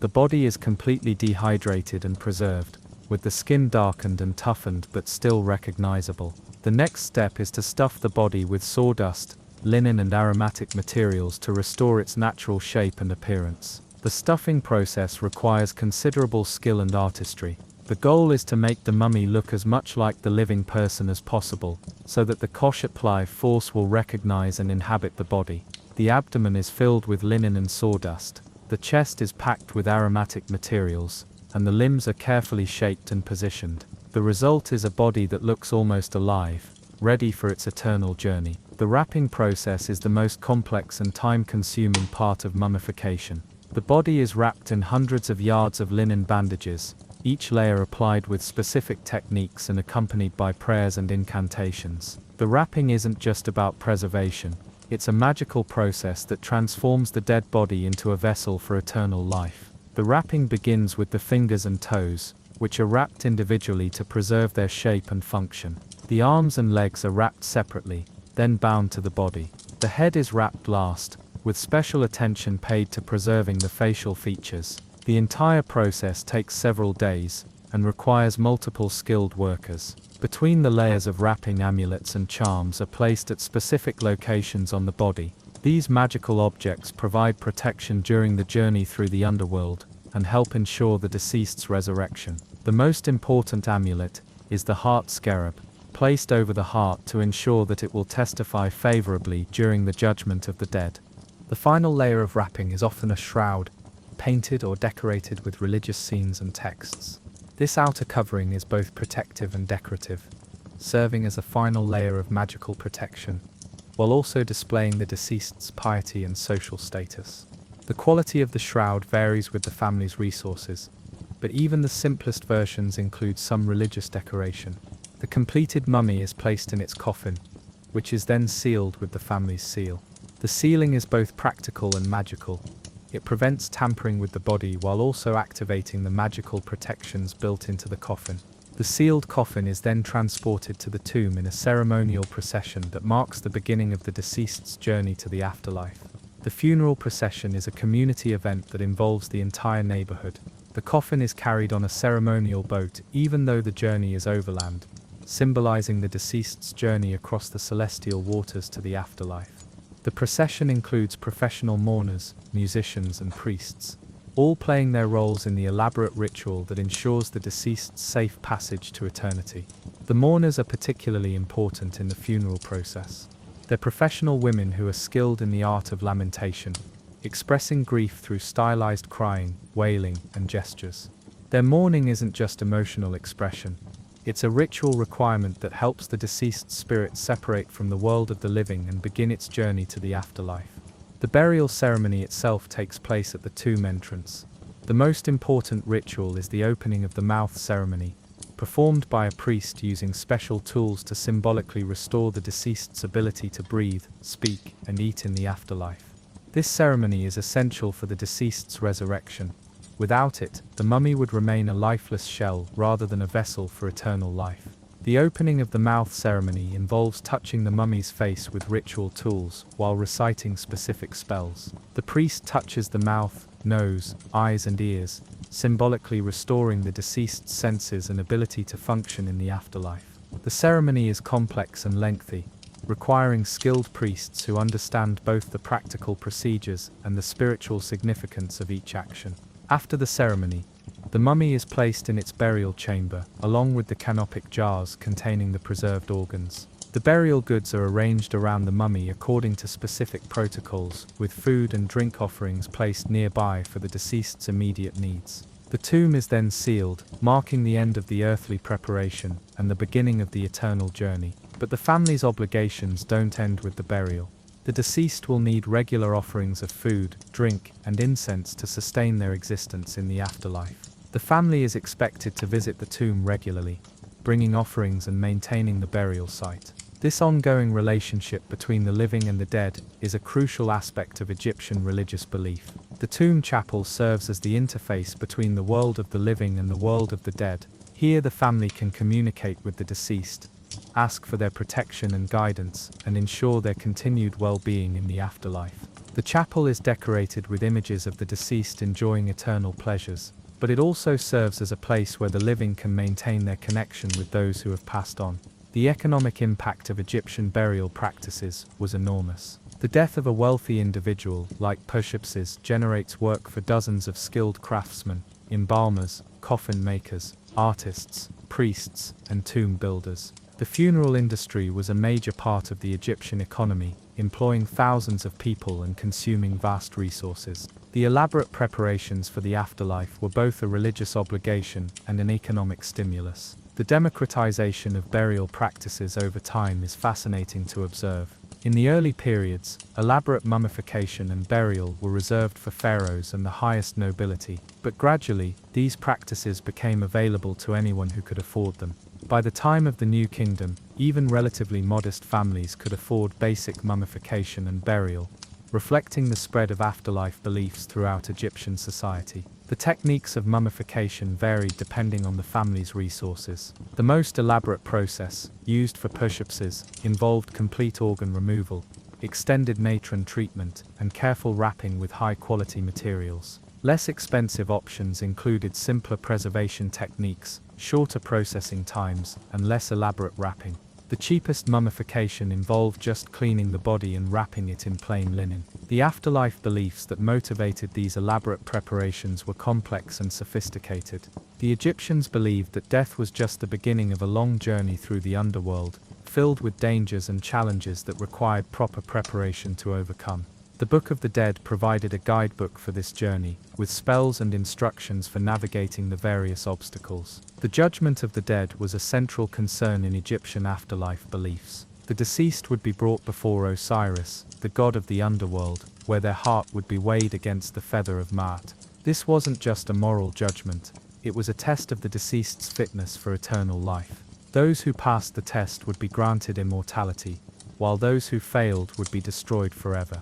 The Egyptian concept of the afterlife was remarkably optimistic. The field of reeds, where the blessed dead would spend eternity, was described as a perfected version of earthly life. The deceased would have their own plot of land, which would produce abundant crops without effort. They would be reunited with their loved ones, and would enjoy eternal youth and happiness. It was a vision of paradise that sustained Egyptian culture for over 3,000 years. The preservation of memory was another important aspect of Egyptian burial practices. The tomb decorations, the mummy itself, and the burial goods all served to preserve the deceased's identity and ensure that they would be remembered by future generations. The Egyptians believed that to be forgotten was a form of death, so they went to great lengths to ensure that their names and achievements would be preserved forever. The role of women in Egyptian burial practices was significant and complex. Women could own property, commission their own tombs, and receive elaborate burials. Some women, particularly those of high status, received burial treatments that were equal to or even more elaborate than those of men.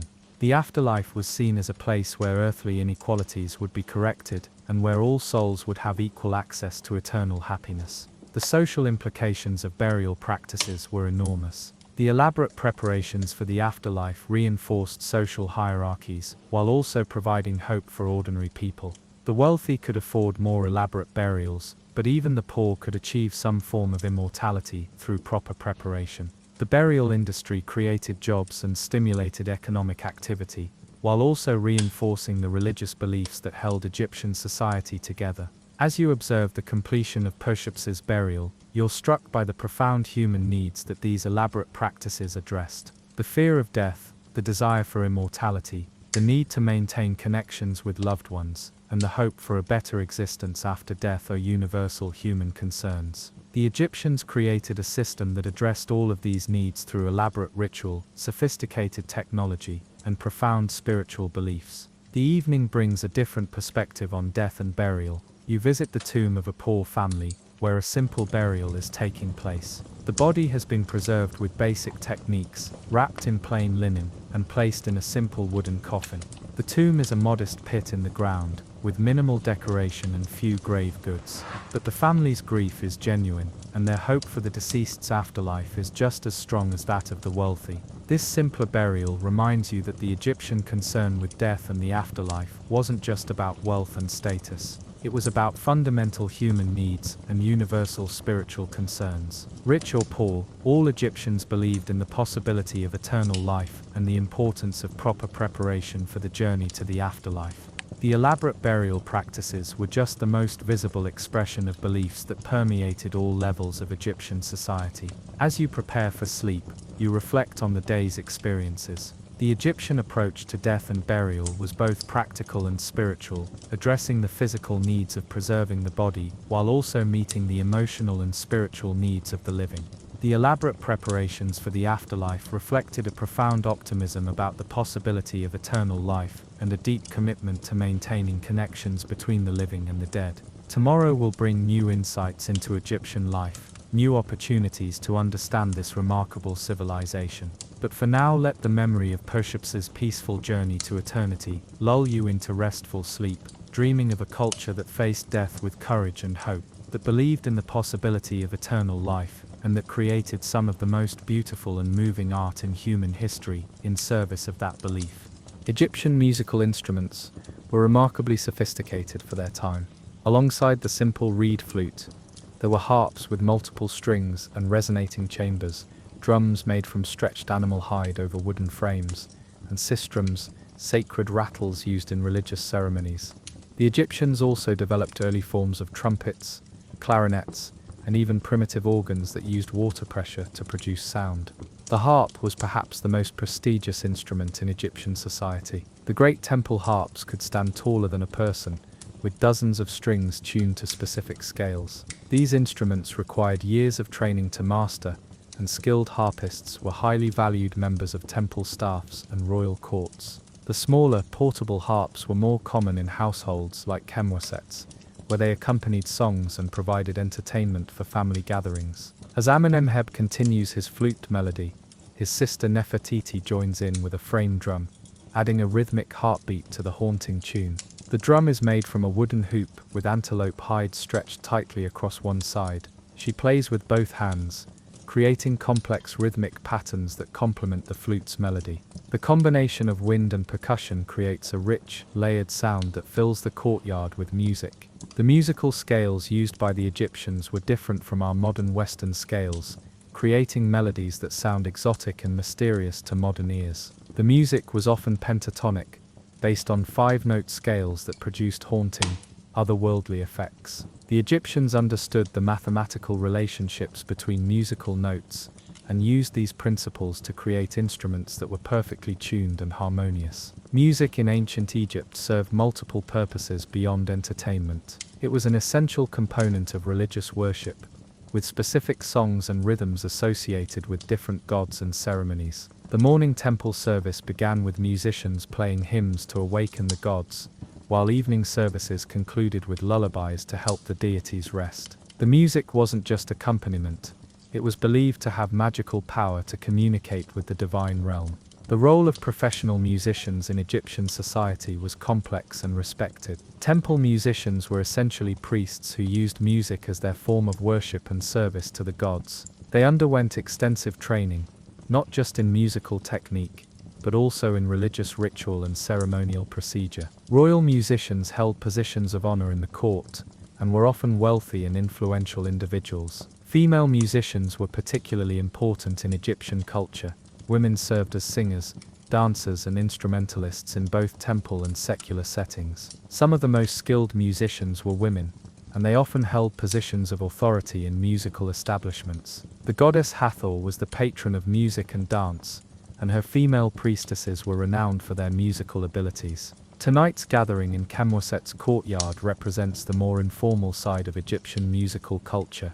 This is domestic music, played for family and friends rather than for religious or royal purposes. But even this casual music making follows traditional patterns and uses songs that have been passed down through generations. The music connects the family to their cultural heritage while providing immediate pleasure and social bonding. As the evening progresses, other family members join the musical performance. Khemwaset himself picks up a small harp and adds harmonic accompaniment to his children's melody. His wife begins to sing, her voice weaving in and out of the instrumental parts with practiced ease. The song tells the story of a young woman waiting for her lover to return from a trading expedition, a common theme in Egyptian popular music. The singing style is ornate and expressive, with elaborate vocal runs and decorative phrases that embellish the basic melody. Egyptian singers were trained to use their voices as flexible instruments, capable of producing complex ornamental effects. The style emphasized emotional expression and technical virtuosity, requiring years of training to master. Children learn music from an early age in Egyptian households. Tonight you observe young Seneb, barely 7 years old, attempting to play a simple rhythm on wooden clappers. His older siblings encourage him patiently, teaching him the basic patterns that will eventually allow him to participate fully in family music making. Musical education is seen as an important part of child development, fostering creativity, discipline and cultural connection.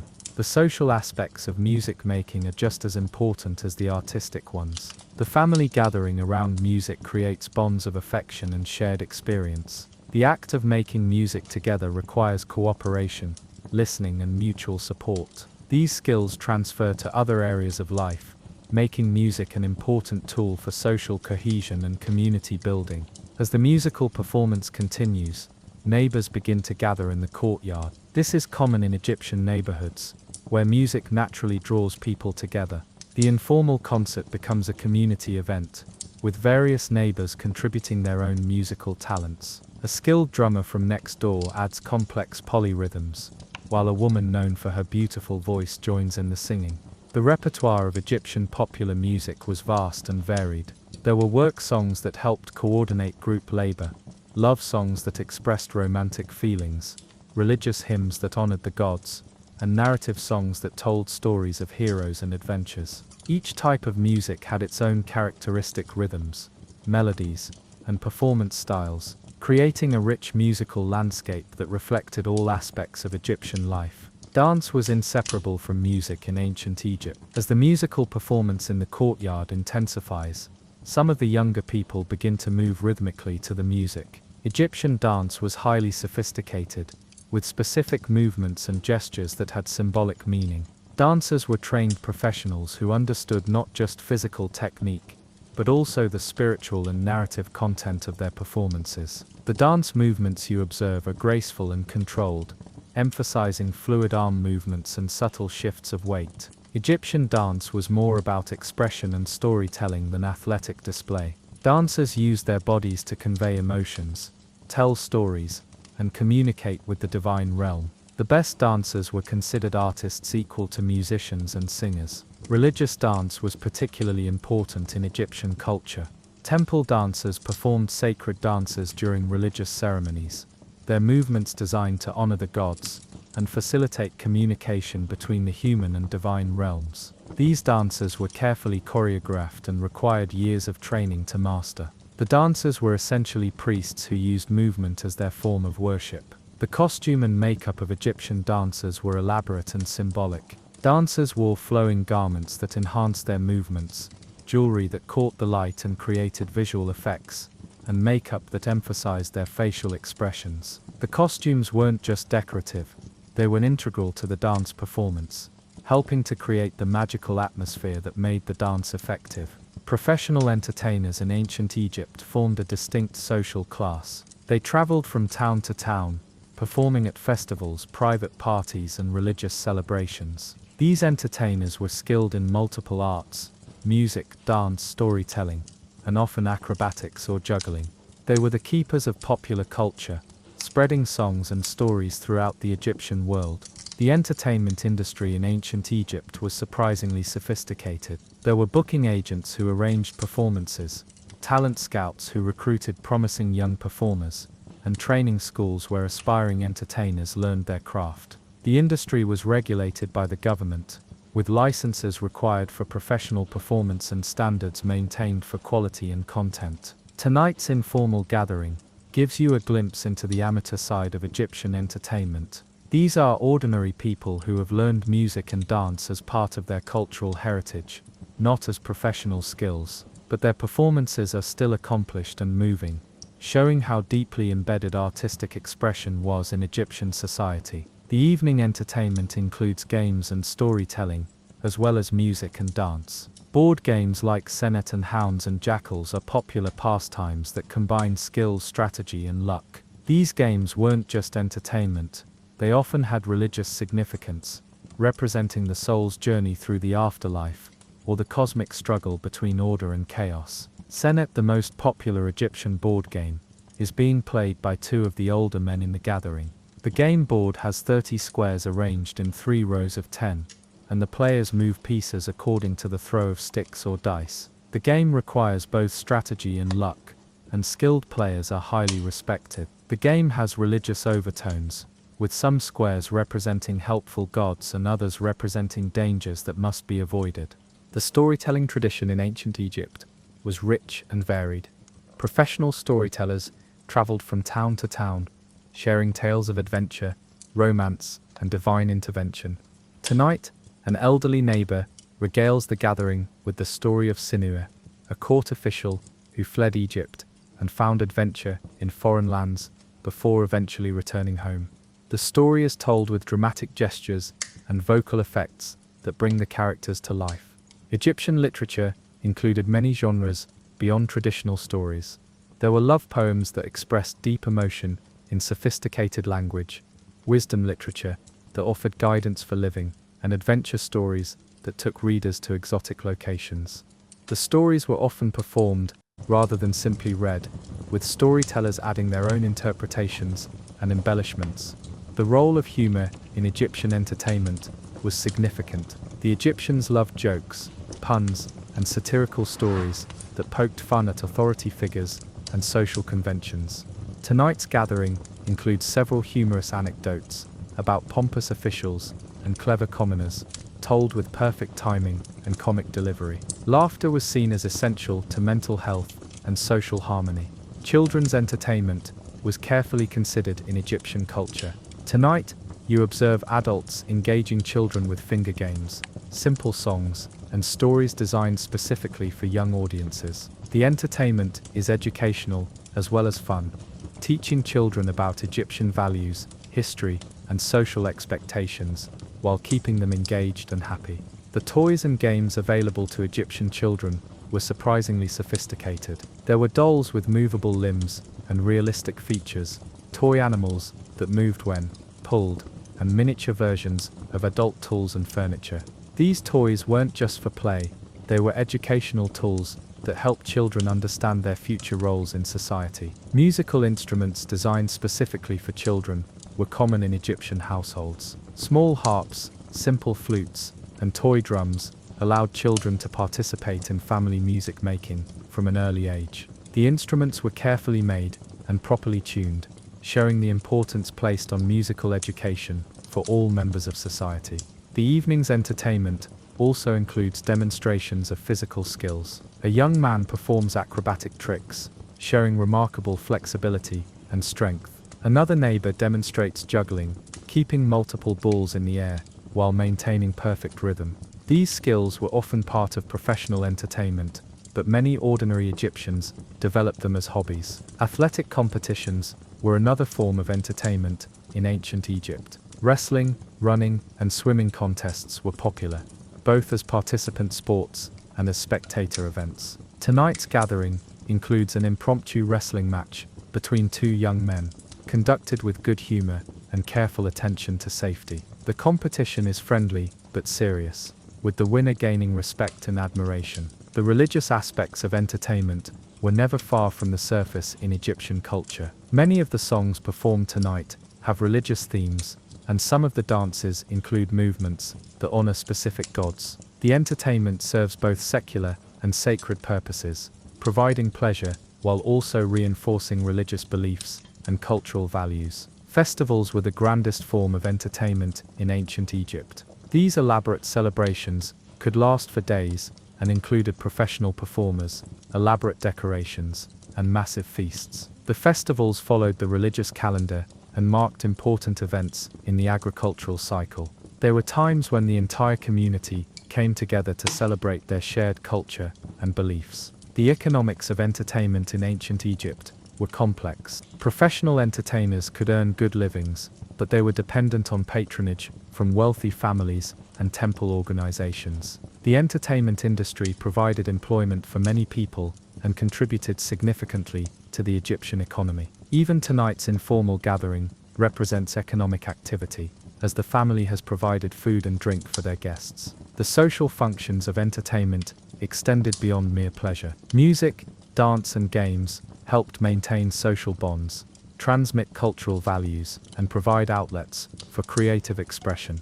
The entertainment brought people together across social boundaries, creating shared experiences that strengthened community ties. As the evening's entertainment begins to wind down, the family performs one final song together. It's a traditional blessing song that asks the gods to protect the household and bring prosperity in the coming days. The song is performed with deep feeling and reverence, showing how entertainment and religious expression were intertwined in Egyptian culture. The musical instruments are carefully put away, cleaned and protected for future use. The Egyptians understood that good instruments were valuable and required proper care. The storage of instruments was often ceremonial, with prayers and rituals designed to preserve their magical properties and ensure their continued effectiveness. The evening's entertainment has served multiple purposes. It has provided pleasure and relaxation, strengthened family and community bonds, transmitted cultural knowledge to younger generations, and honored the gods through music and dance. This multi-layered approach to entertainment was characteristic of Egyptian culture, where every activity had practical, social, and spiritual dimensions. As you prepare to leave the courtyard, you're struck by the sophistication and depth of Egyptian entertainment culture. What might seem like simple pleasure seeking was actually a complex system of cultural transmission, social bonding, and spiritual expression. The music, dance, and games weren't just diversions, they were essential components of a rich and meaningful life. The participants in tonight's entertainment represent all levels of Egyptian society, from successful merchants to skilled craftsmen to ordinary laborers. The shared enjoyment of music and dance created temporary equality, where social distinctions were less important than artistic appreciation and community participation. This democratic aspect of entertainment was one of its most important social functions. As you walk through the quiet streets of Memphis, you can hear echoes of music and laughter from other courtyards where similar gatherings are taking place. Entertainment is a nightly occurrence in Egyptian neighborhoods, a vital part of community life that brings people together and creates shared experiences. The tradition will continue tomorrow night, and the night after, an endless cycle of creativity and joy. The musical traditions you've witnessed tonight will be passed down to future generations, preserved in the memories of children who will teach their own children the same songs and dances. This is how Egyptian culture maintains its continuity, through the intimate transmission of artistic knowledge, from parent to child, from teacher to student, from performer to audience. Tomorrow will bring new insights into Egyptian life, new opportunities to understand this remarkable civilization. But for now, let the memory of tonight's music and laughter lull you into peaceful sleep, dreaming of a culture that understood the importance of joy, creativity, and community in creating a meaningful life. The sound of the flute still echoes in your memory, a haunting melody that connects you to the eternal human need for beauty, expression, and shared celebration. The rhythm of life in ancient Egypt was marked not just by work and worship, but by music and dance, by games and stories, by the countless ways that humans have always found to express their deepest emotions and connect with one another. Tonight's entertainment was a perfect example of this rhythm, showing how the Egyptians balanced the serious business of survival with the equally important business of finding joy and meaning in everyday life.